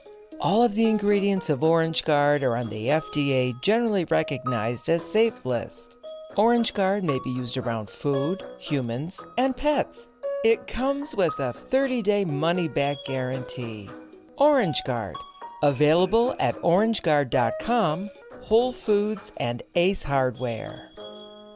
Gold loves chaos, uncertainty, and disarray. History shows us what gold does when people aren't sure about the government, the stock market, their jobs, or their retirement savings. Our national debt is skyrocketing. Gold and other precious metals are a defense measure against inflation and a stock market that might take years to recover. So what can you do right now to protect yourself? Call United Gold Group. We offer gold and other precious metals delivered securely within 72 hours. Are you worried about the stock market? We can also help you set up a real gold or silver IRA or a 401k. Safe and secure. United Gold Group makes gold ownership affordable. Call now and get up to $2,500 in free gold or silver with a qualified IRA. Call 800-753-8534. That's 800-753-8534 or visit UnitedGoldGroup.com.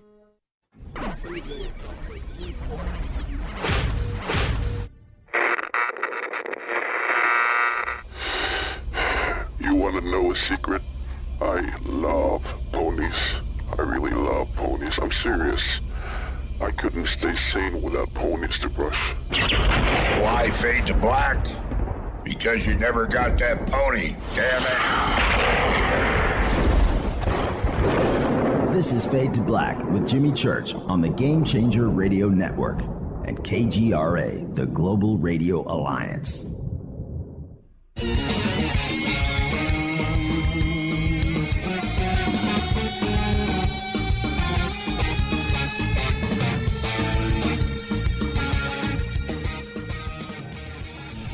Welcome back. Fade to Black. I am your host, Jimmy Church. Tonight, Darcy Weir is with us, filmmaker, documentarian, talking about his films tonight, and he has covered so many different subjects that we cover on the show. It makes this a lot of fun for me tonight, but I'm excited about having Darcy back on where we can just get into one subject and focus. But tonight, we're going to do a little bit of everything, and Darcy, I want to thank you for the great conversation, and I think we should do the rest of the show in Australian.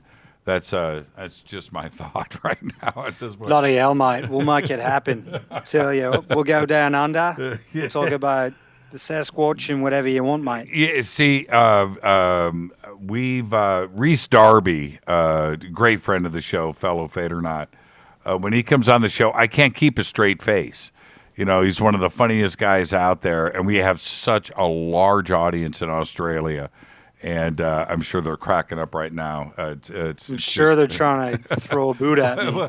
Well, you know what? They appreciate it, though. You know, the recognition is when we get into the subject of UFOs, which not only am I so immersed in, but I look at the amount of time that I have, decades of research into this subject, and suddenly I find myself and the rest of the community for the first time where this is being openly discussed, not only in the mass media, television, programming, of course, movies and things, but then we have the Senate and politicians talking about this, and now the Pentagon involved firsthand, where I find myself in a conundrum, right? Is this something that I want?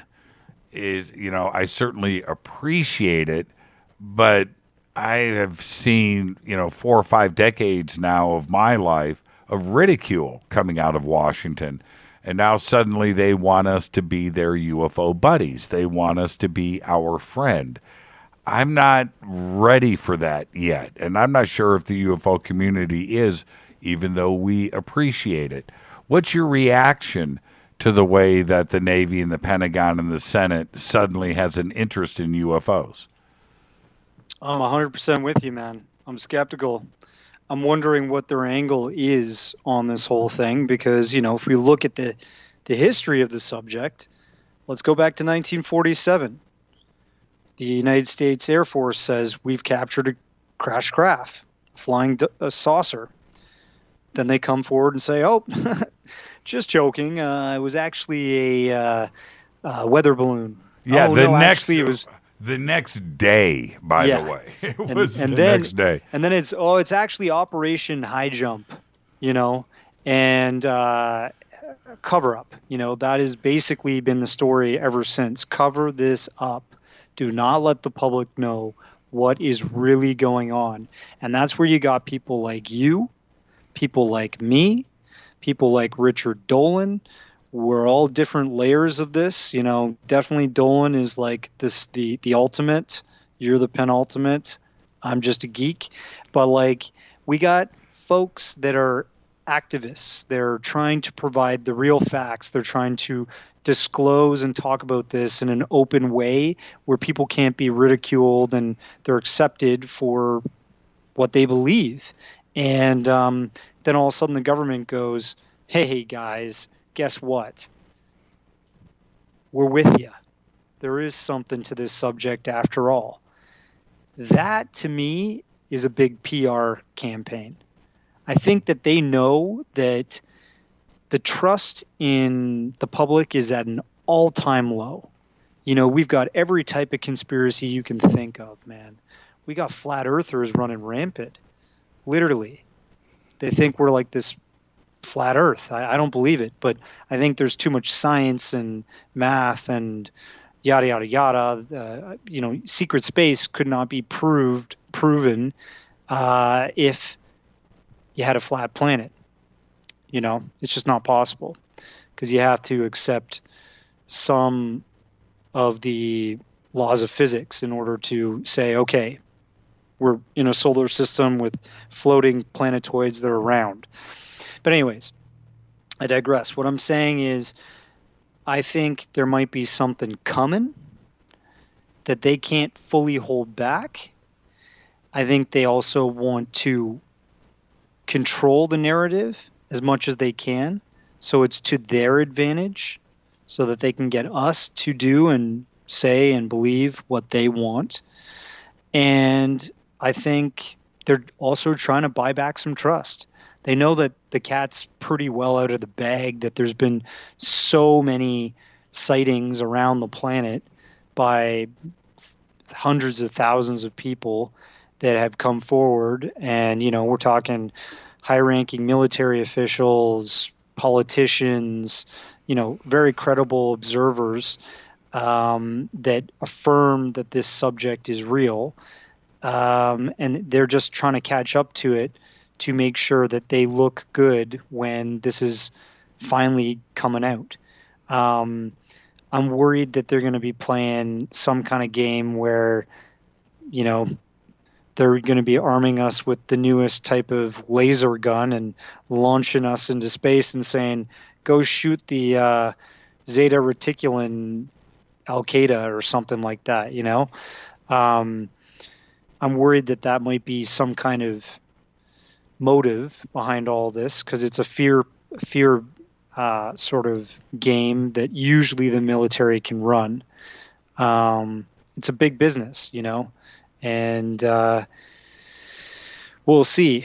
We will see. I think Stephen Bassett's been in the last 3 documentaries that I've released. He's even in this Crop Circle one, weighing in on the phenomenon. And he's convinced that, we're at this point in time in history where our technology is so far advanced, our communication and our ability to disseminate information so quickly, like this global village, At this point, it's hard to keep secrets, more so than ever before.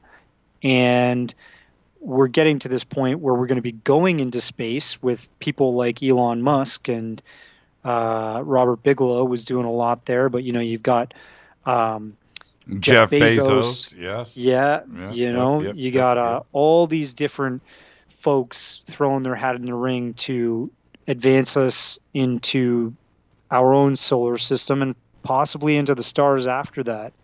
And I think they need to get ahead of that as soon as the public is able to do that, and not just the military-industrial complex. They can't keep everything a secret. We're going to be seeing what's waiting for us out there. And that might be part of the motive as we become a spacefaring race, with all these different nations racing now, India, China. It's not just the United States and Russia. As they get out there, there's going to be more and more information that's coming in that, hey, we saw this, and hey, we bumped into that, and hey, this is anomalous, and hey, what's this doing on the moon, and hey, what's this doing on on Mars? It's all, as it comes out and it becomes more mainstream, as you were saying, we've got news streams that happen now, and it's like we got the sports desk, we got the celebrity gossip, we got the politics. I think they're going to have a UFO desk on most of these mainstream news shows, because it's going public. It's going mainstream now. What do you expect or look forward to, or not, with the UAP Task Force report that's about to hit the Senate Intelligence Committee? Well, I mean, I think this is just the starting of a series of congressional hearings that we're going to have. If you look back at the Disclosure Project with Dr. Stephen Greer. Yep. And then Stephen Bassett's efforts at that. We're going to be having that on like C-SPAN, and we're going to be having multiple new informants that come from military and high-ranking official backgrounds that will be testifying about things that they've seen, witnessed. For example, even on the Drive, this new website that's doing journalistic endeavors.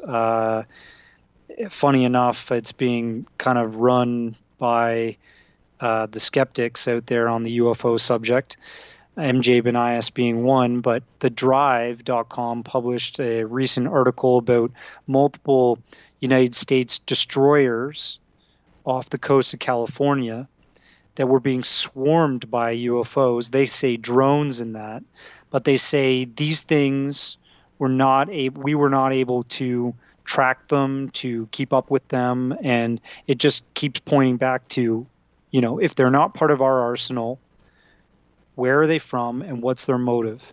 And the American military is super paranoid. They don't like them shutting down their nuclear, missile facilities, which Robert Salas reported happening. That's a very prevalent case from the 1970s, I believe. 1967?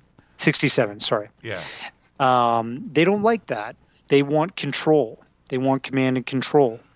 And so when you see more and more articles coming out like that, then this official release happening and there being a congressional hearing, it's going to be a series of them, because the appetite for this subject is at an all-time high. The number one thing that is Googled or searched on search engines around the world, not just in the United States, is UFOs, other than porn. And that says something. That says that there's such a interest that people want to know. They have the right to know. We have the technology. We're caught up intellectually at this point that We know we're kind of in this cosmic ocean, and that there's things out there that we want to comprehend more about. And I think that this is all in an effort to get us ready to advance. I think we are kind of advancing as a species with this disclosure. Why? Okay. I was just going to ask you. Well, let's just go ahead and do this.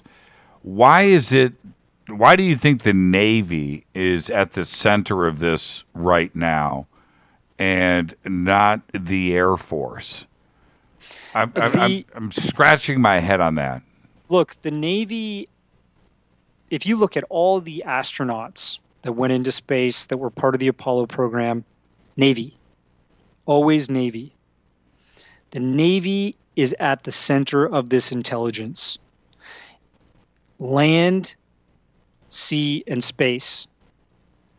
Sea is an open, we've got more ocean than we have anything on the planet. Mm-hmm. And there's USOs, there's all kinds of things that have been reported by the Navy, not just the USS Nimitz, but all kinds of Navy history. Even William Cooper, he reported, UFOs that were appearing when he was in the Navy and reports that were coming out in his time serving. So the Navy is at the head of this. They're at the head of the intelligence to do with this. The Air Force is an instrument. They're not where the best and brightest go to compartmentalize this subject. And space is, it's just that last little frontier. I think the United States has been conquering it for many years secretly, starting with all kinds of secret space activity they've been doing, research. The official final mission to the moon was in 1976, right? 72. 1972. Yeah. Apollo 17. Right. John Cernan, right? Right. And why? Why is that the official very last? It's always been money. It's always been equated to being money. But I think when you look at the black budgets, when you look at the military-industrial complex spend that has been adding up year over year, trillions of dollars, that can pretty much, they have an accounting practice that if you did the same thing, you'd be thrown in jail for life. Sure. But their accounting practice, if they have a bunch of money that they want to be unaccounted for, they could say, oh yeah, that $42 million we spent on loaves of bread. They write it down on a sheet and that's it. It's done. Uncontested. They have that power. So if you think about the amount of money they can make go into projects that would never see the light of day, that could employ people, that could go to space secretly, it's very possible. Well, I want to come back to the secret space program. We'll do that at the bottom of the hour because I want to go into that deeply. But I want to stay here on the state of UFOs today. And specifically, I want to ask you as a filmmaker, when you looked at those 3 videos, the gimbal, the go fast, the Tic Tac. When you look at those videos, what is it that you see? Do you see ET? Is that, are you affected that way? Yeah, I do. I do see ET. I think they're real videos. I think they're credible. What I see is a craft moving in a different way that a jet would, and it's being captured in a different light spectrum that the human eye can't even see. And I actually cover this in one of my secret space documentaries. The NASA has actually they created the best far light UV cameras, ultraviolet light spectrum cameras. They called them glow cams because when you focus them on space, it makes all the objects around, the Atlantis shuttle, the Challenger or whatever, or the ISS, it makes the objects glow. And it's shown in black and white. And that same sort of signature look is shown in the gimbal and the Tic Tac UFO videos. They're recorded in a different light spectrum because our agencies, our intelligence agencies, whether that's military or space research agencies, they're using technology that's an extension of the human eye. They're using technology that can do something we can't perceive with our own senses. And when they use that technology and it shows these things that shouldn't be moving in the way that they are in our airspace, it should be taken seriously, because this is high-level technology. This isn't, a camera that's just off the shelf at Radio Shack. This is literally thousands and thousands and thousands of dollars equipment that's gone through research and development through our own intelligence agencies and is deployed to find and track things that are elusive.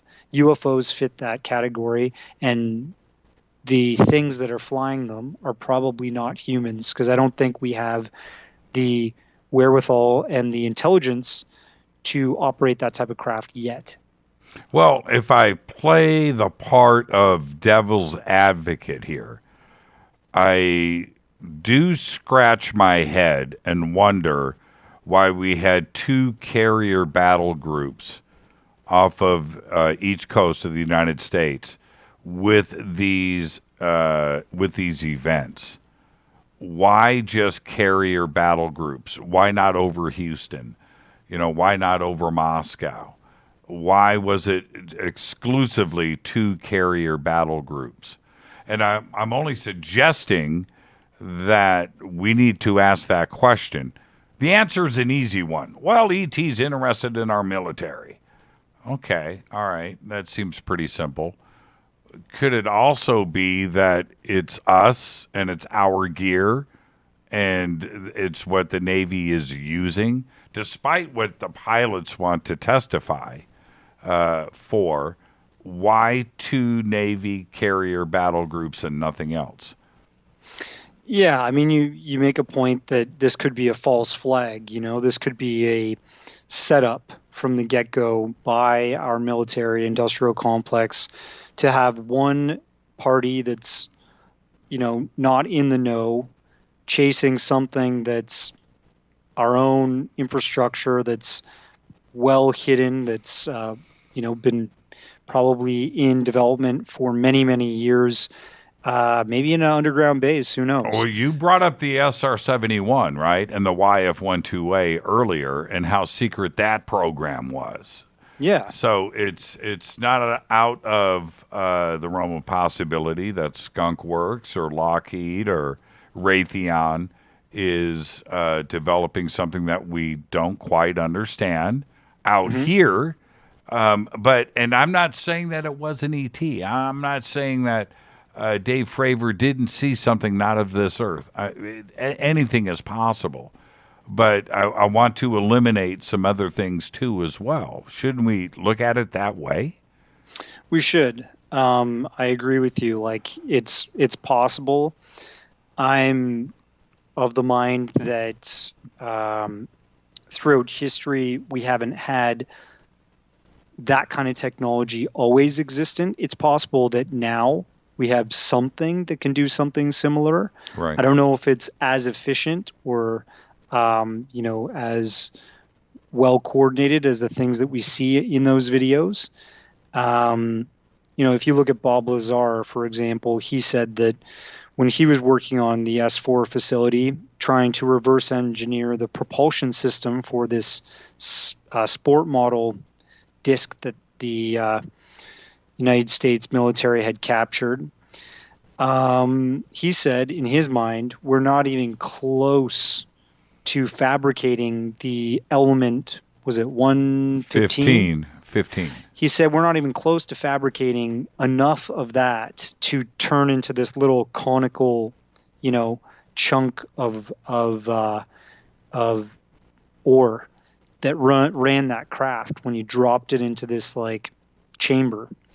And we were able to synthesize a few particles at this point in our history.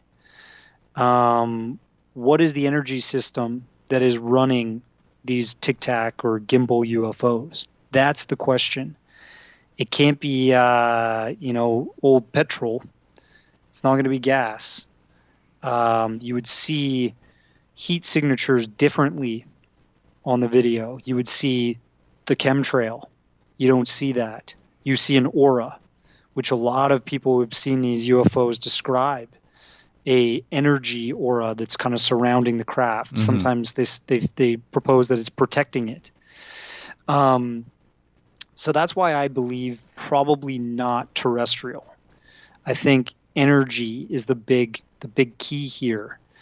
It's possible that we have reversed engineered some aspects of their technology, but I don't think we got to the point that we can operate their craft like they do with the energy, what seems to be running on their sort of energy system. I don't doubt that there's black triangles out there that are ours, that are running on something that is anti-gravitic like in nature.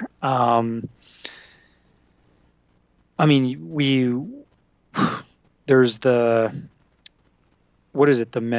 Mac Air, massive bomber that said to never actually exist in air. But I was talking to Jim Goodall the other day, and he said he has a friend.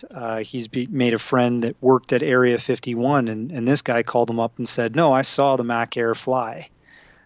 This is a massive delta-shaped craft that supposedly wouldn't have been able to fly because of the physics. Some of the things would have been so heavy when it stopped, it would have just like came apart.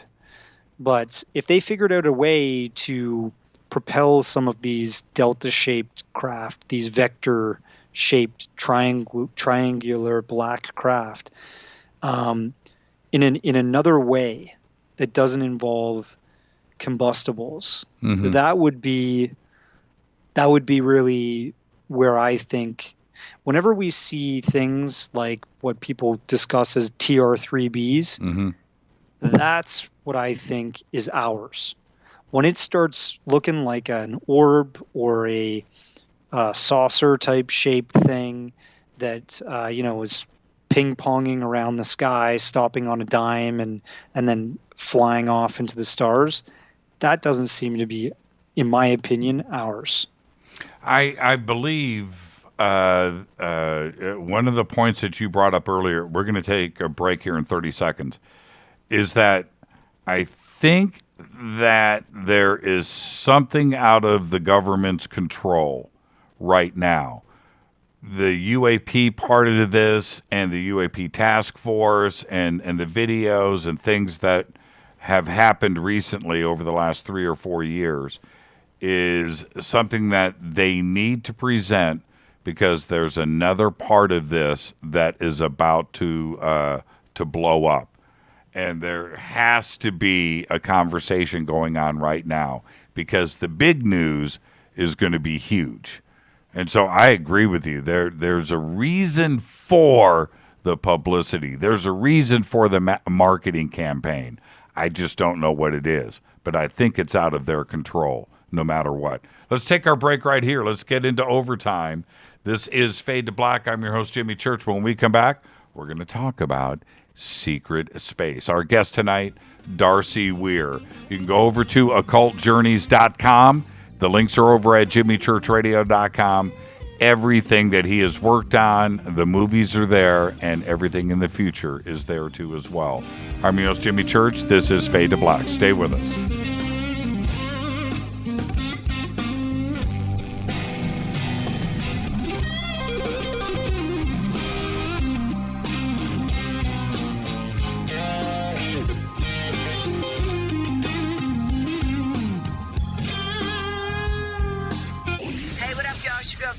Fox here, and you are listening to my boy, Jimmy Church, on jimmychurchradio.com. Despite popular opinion, reading a book will not make you smarter. But listening to Jimmy Church will. This is Jimmy Church of Fade to Black, and I take Life Change Tea supplements every single day. It's what I do. Click on their banner at jimmychurchradio.com. When you take the beans from Central America with dashes of Indonesian and African mixed in and then roast it to the dark side of Fade to Black, you create the ultimate brew of fringe. Introducing the Fade to Black blend from Rivermoon Coffee. Yes, Rivermoon's darkest customized roast was created for the love of Fade to Black. The alchemy of masterful roasting and smoking the beans is in every sip of this full-bodied, dark Java. I need my coffee dark, deep, with distinct bittersweet chocolate highlights, just like the bunker. Leaning further into the darkness of the roast is Fade to Black blend from Rivermoon Coffee. Just click on the banner at jimmychurchradio.com and use the promo code F2BBLEND for 15% off of your order today. This is Billy Carson with ForbiddenKnowledge.tv. Forbidden Knowledge TV has just reached its 1-year anniversary. That's right, 1 year. And as a show of appreciation, we are giving all new subscribers a free 30-day trial of ForbiddenKnowledge.tv. That's 30 days to binge watch thousands of movies, documentaries, conferences, workshops, lectures, yoga classes, meditation courses, and so much more. So log on to ForbiddenKnowledge.tv from your computer or mobile device, or get the Forbidden Knowledge TV app on Apple TV, Roku, Amazon, iTunes, or Google Play today, and use coupon code 30daysfree. That's coupon code 30 days free on ForbiddenKnowledge.tv today. Are you intrigued by Paranormal Talk Radio? You'll love the new Paranormal Radio app from TalkStream Live. You'll find a great selection of talk shows covering UFOs, ghosts, strange phenomena, and much more. Download the Paranormal Radio app now and start listening to the very best in paranormal talk entertainment, including the network you're listening to right now, the Paranormal Radio app, free in Google Play and the iOS App Store. It's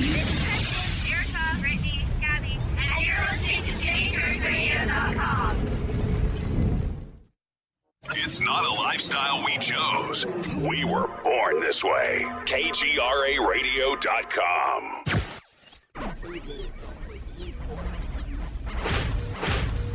This is KJCR at jimmychurchradio.com.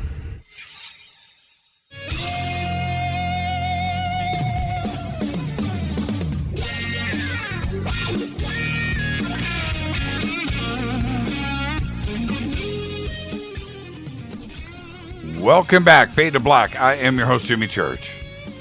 Tonight, Darcy Weir is with us, and again, I want everybody to go and visit occultjourneys.com and check out all of his work. And Darcy's going to be with us at the UFO MegaCon, June 6th through the 12th in Laughlin, Nevada, and he is going to debut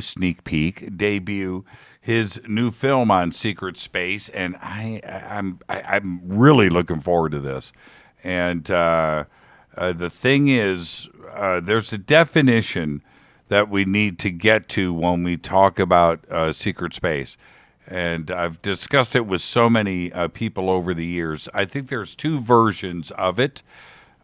We have the government program that is in SAPs and secret assets programs, black budget, dark programs, where it is real. Then we have the other part of it where it is fantasy and, space trading, wars on different planets and things.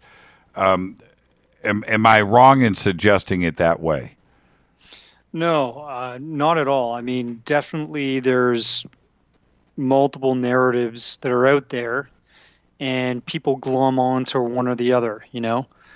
Some people believe there's bird-like beings and ridiculous notions of some galactic federation, trying to interface with us and protect us. I don't think we really live in that type of universe. I think as above, so below. We live in a predatory universe. I think, anything that's out there is probably capable of acting and thinking like us in some way to their advantage, and so on and so forth. So I don't know if there's like Ashtar command that is speaking through one bald guy that folds his hands together and speaks like this all ridiculously. But I do think that there's a history of cover-up of UFO activity, undoubtedly, that has happened in space since our very first missions to space. You brought up the X-38. I'll bring up the X-15. This was the very first mission that was a joint collaboration between the Air Force and NASA, as NASA was getting onto its own feet, its own legs. In 1962, they launched a bomber that had a rocket-looking plane attached to the wing. This plane flew into Earth orbit for the first time above the atmosphere. Weightlessness was experienced. These were the very first designation of pilots to be considered astronauts. And guess what they saw, Jimmy? A UFO. Yes, they saw UFOs. They experienced UFOs chasing their craft. There's pictures that came from the wing appendage cams, and these worked their way into many different media outlets of the time in the 60s, and multiple pilots had testimony of seeing these UFOs in the early space program. One of them, Mr. Pilot Whitaker, he even said that it was part of their duty to look and record the UFOs when they went up. So if that's not an admission that there's an interest in UFOs before the UAP program, and this is well into the Project Blue Book sort of era as well, then what is? And you go into the Gemini missions. Again, UFOs are reported not only in the transcripts that we feature in the documentary, the verbal recordings of astronauts saying, we have a bogey, we see this. We also have William Cooper saying when he was up there in the, what was before Gemini? I'm trying to think. Mercury. He even had a UFO incident. He said something with a green tail was chasing his capsule. And we go from Gemini, we go into the full swing Apollo program. The Gemini program had multiple, not just one UFO incident that was recorded via transcripts, because we don't have any footage or Hasselblad images from those missions that show UFOs. Unfortunately, very deeply classified. But we also have the Apollo program. And in all of the Apollo missions, there's something there. There's astronauts reporting something. And I'm covering that in part one of the documentary series that I'm releasing about secret space. I wanted to jump in and say really quick, it wasn't William Cooper, it was Leroy Gordon Cooper. William Cooper was, of course, my bad. Yeah. William right. Cooper was a radio host, yes. like myself. Yes. Sorry, my bad. Gordon Cooper. Holy shnikes! It's late, isn't it? Yeah. Actually, I love the connection. But anyway, now there's another part to this though.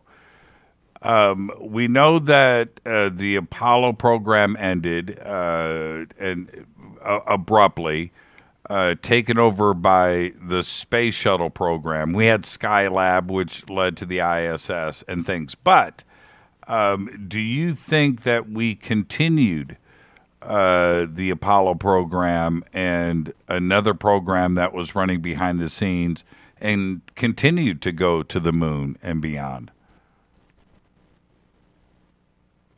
Oh, I lost you. I think you muted yourself. Sorry, buddy. It's theorized that we have, and I think that, like I was saying before, that a lot of these Delta crafts that we've seen over the years, Delta vector-shaped crafts, have been part of the mission. I'm very certain, in my opinion, that this is what's going on. That we had this public relations campaign going on with the Apollo program and the landing on the moon and space superiority, yada, yada, yada, from the American, side of things. And then we had something else going on that in the 1990s, the astronauts were reporting about seeing that the astronauts were recording on camera and on video in the STS missions. I'm covering that more in detail in part 2 of this series. But there's so much history to it. There's so much that points to this mystery being true. And if we think of something like the Blackbird being in existence, the A-12, the CIA version, back in 1960s, and then we have the F-117 and the Mac Air, allegedly, and all these different craft, these bombers that were, we were learning about in the 80s, but had been very well kept a secret. No one had no idea in the public. Well, look, that's 20 years that the Blackbird was able to be completely under wraps without anybody knowing about. From 1968, over 20 years, 1988, it was officially declassified. You can walk around it, I think, on the USS Intrepid's deck in New York City. But what do they have now? We've, in terms of technology and computer intelligence, like artificial intelligence, machine learning, running programs that even operate on crypto technology, what has the American military been using now? And Ben Rich, who's passed, who works for Lockheed for many years, he said, we have, the technology now to take ET home. I don't think that was a joke. I think that was just a small way of admitting that we have the capabilities now. The military industrial complex is 60 years ahead of the public in terms of technology. They have to be in order to secure the nation, and they have to keep these projects completely top secret and away from the public. It's a national defense strategy, right? So I think the Delta crafts didn't stop at the F-117. I think the Delta crafts have evolved into something that's using a different propulsion system. Maybe not a Tic Tac UFO propulsion system, but there's many reports of these things flying around the planet and just moving in ways that we can't even comprehend. Do you think that I was going to say what I think. Okay, I'll say what I want in just a second. Me, brother. Do you think that the space shuttle ever went to the moon? Yeah, of course. 100%. I do too. Yeah, I do too. So So here's the thing. There's many camps, you know, and even Russia published papers to try and disprove that NASA was able to get to the moon, because they said that there's this radiation field. Yeah, the Van Allen belt. Yes. Yeah, they said that there was no technology that we had at the time that would allow astronauts withstand that radiation. They would have been fried to death if they actually made it to the moon. I don't buy that. I think that's disinformation. I think what happened was, and you know, so there's people that think that Stanley Kubrick was employed to fake the moon landing. There's a version of that that could work, but what is that we 100% went to the moon. These astronauts were sent up there with cameras, not just connected to their life support suits, but also all around their craft. They had, 16 millimeter, 24 frame film cameras as well in the early days. And these guys were recording things out their portholes, on the moon, the lunar surface, and a lot of the stuff that was televised, that stuff, I think, is staged. A lot of the things that they say on the record is staged. Okay? When they think that they're not being listened to by the public, and we got to keep in mind, it's 100% verifiable through my research, which you'll see in the documentary, at this point, that there was a covert comms channel that Apollo would switch to and communicate with the astronauts on that did not go straight to public. And that is strictly to talk about the things that they truly were seeing that were possibly ET in nature or ancient megalithic structures that they were curious about. When you say ancient megalithic structures on the moon, what are you referring to? Is it like a Stanley Kubrick situation, right? Some monolith? Or are you suggesting that there were buildings? Buildings. I think there's massive buildings up there that are predating our existence.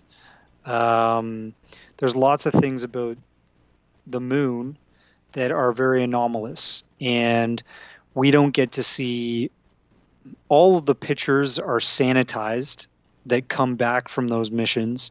You know, the horizon, everything above the lunar surface on the horizon is sanitized, is blotted out, you know, and replaced with information so that we can't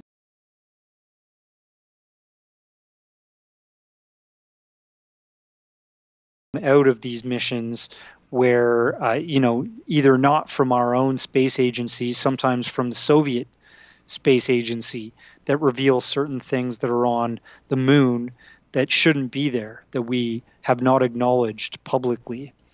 And those would be structures that are massive, and don't fit the narrative that the moon is just massive dust ball that's covered in asteroid craters and nothing but that. I think there's a version in between Richard Hoagland's version and what I'm telling you that's true. And there's all kinds of evidence that suggests that NASA has been covering up what they found up there and around our planet since day one. Now, why do you think they would cover that up? I have different opinions on that, but for NASA, if something like that was revealed, they would have the ultimate funding going into NASA forever. It would benefit them to reveal this and keep the interest going. There's that part, and then they would cover it up because it is evidence of something that goes against the grain of everything. You know, the existence of ETs. We were not the first. They're probably on the moon all the time watching us. It's a great launching point for any craft to just come down. You know, you're not coming in interstellar. You're launching, you know, you've got an ET base on the moon and you can monitor Earth all day long. That makes a lot of sense to me. But why do you think they would cover it up? Just for the sheer fact of why would they cover up the UFO subject? You know, because they don't think that we're ready. They don't think this is something that will instill, you know, calm in society. They believe information control is also a national security issue. And I think there's lots of evidence of, you know, you'll hear Stephen Bassett talk about a truth embargo, right? Yes. And when anybody, let's say you're a video game reviewer, right? And you're given an early copy of a game to review. There's an embargo on that game review, meaning there's a law that's written by the company that's giving it to you saying you cannot release information on this until this date, right? And if you think about the idea of a truth embargo that's been in existence since at least 1947, there have been laws that have helped the military-industrial complex and the other intelligence agencies, including NASA. People have to realize that NASA is part of the United States intelligence. You know, it's serving all of these different strategic agencies, maybe CIA, maybe different military agencies. But, you know, there's proof of CIA being involved in certain things. And the NSA, for example, Carl Wolf, a famous whistleblower, came out in the early 2000s saying that he worked at a facility for the NSA and was trying to fix he basically was like a Air Force printer repairman. Not to make it sound super boring, but you know, there's Xerox repairmen. Think of somebody that's highly advanced that's repairing circuit boards for NSA facility printers that are getting pictures telemetered in from these radio telescopes around the world, from the different space probes that we've got going around the moon, for example. And he said that they were collecting pictures at this facility, and a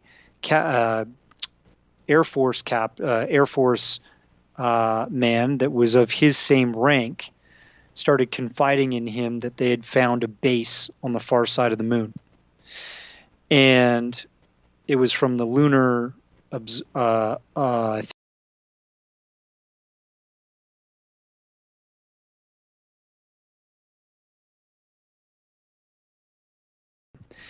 Carl was first very curious and then very alarmed because he felt, I'm not in the need to know about this, and this guy shouldn't be telling me.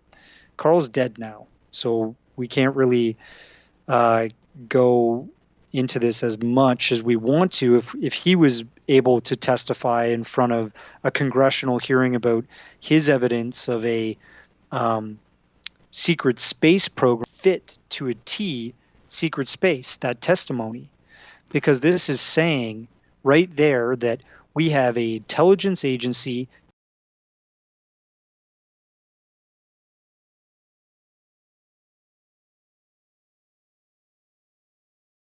that we don't know, that's not public.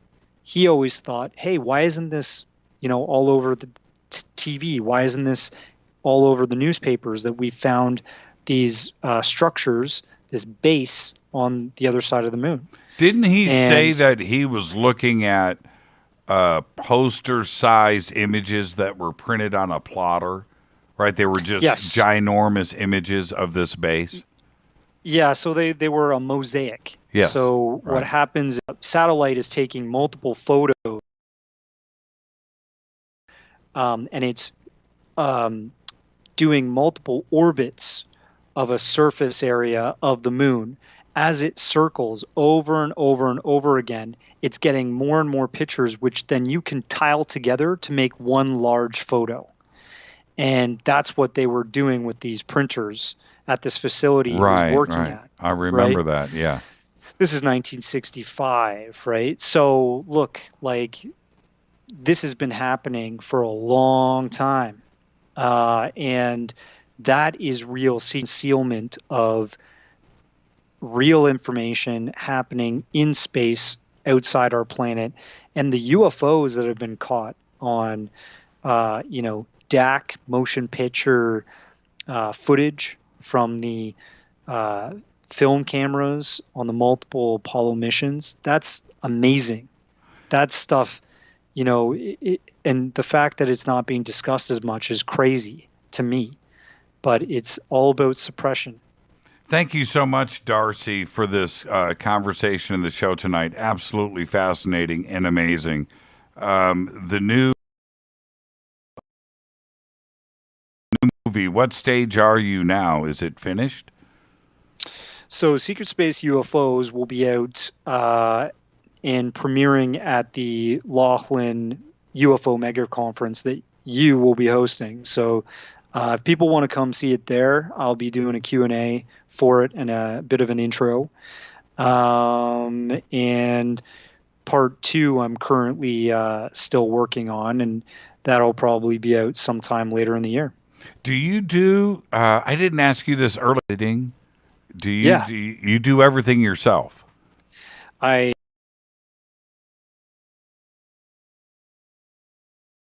And I edit. I'm going to interview Richard Dolan next week in Rochester, New York. So, I got to jump on a plane, get my equipment, and I got to get going, man. Like this is my mission. This is what I am passionate about. I want to tell these stories and help with disclosure in some way. So you don't have a cameraman, you don't have a sound guy, you don't have catering, you don't have associate producers. Atheists. I am not History Channel Entertainment. I am Darcy Weir, Occult Journeys. You're on my ride. I gotta work this thing, It's my own little Ferris wheel. No, your stuff is amazing, and not only is the content great, but you've got a real talent and a real eye for the visuals. So you get a really good combination of both, and the work is just unbelievable. Thank you. I'm always looking for help, by the way. If any of your listeners are really good video editors and they're interested in this subject and they want to pitch in, let me know. I need all the help I can get. Darcy Weir, the website, simple, occultjourneys.com. The links are over at jimmychurchradio.com. Darcy, we'll see you in about 5 weeks, 6 weeks out in Laughlin, Nevada. We'll break some bread and we'll hang out for a week, man. I look forward to it. We'll crack some beers too. That's what I'm talking about. Darcy, well, you're from Canada. There you go. You bet, bud. Thank you so much, Darcy. Pole to pole, 2.5 hours with Darcy Weir. What a great conversation. Again, the website is occultjourneys.com. The link.com. Thank you so much, Darcy. Have a great night. Be safe. Fade to Black.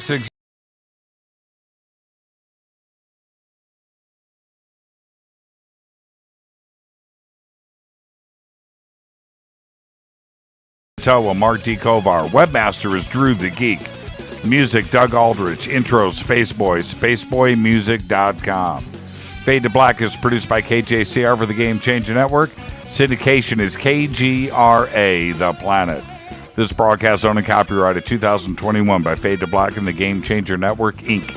It cannot be rebroadcast, downloaded, copied, or used anywhere in the known universe without written permission from Fade to Black or the Game Changer Network. I'm your host, Jimmy Church, Johnny Enoch. Until then, I want everybody to be safe. It's time to fade to black.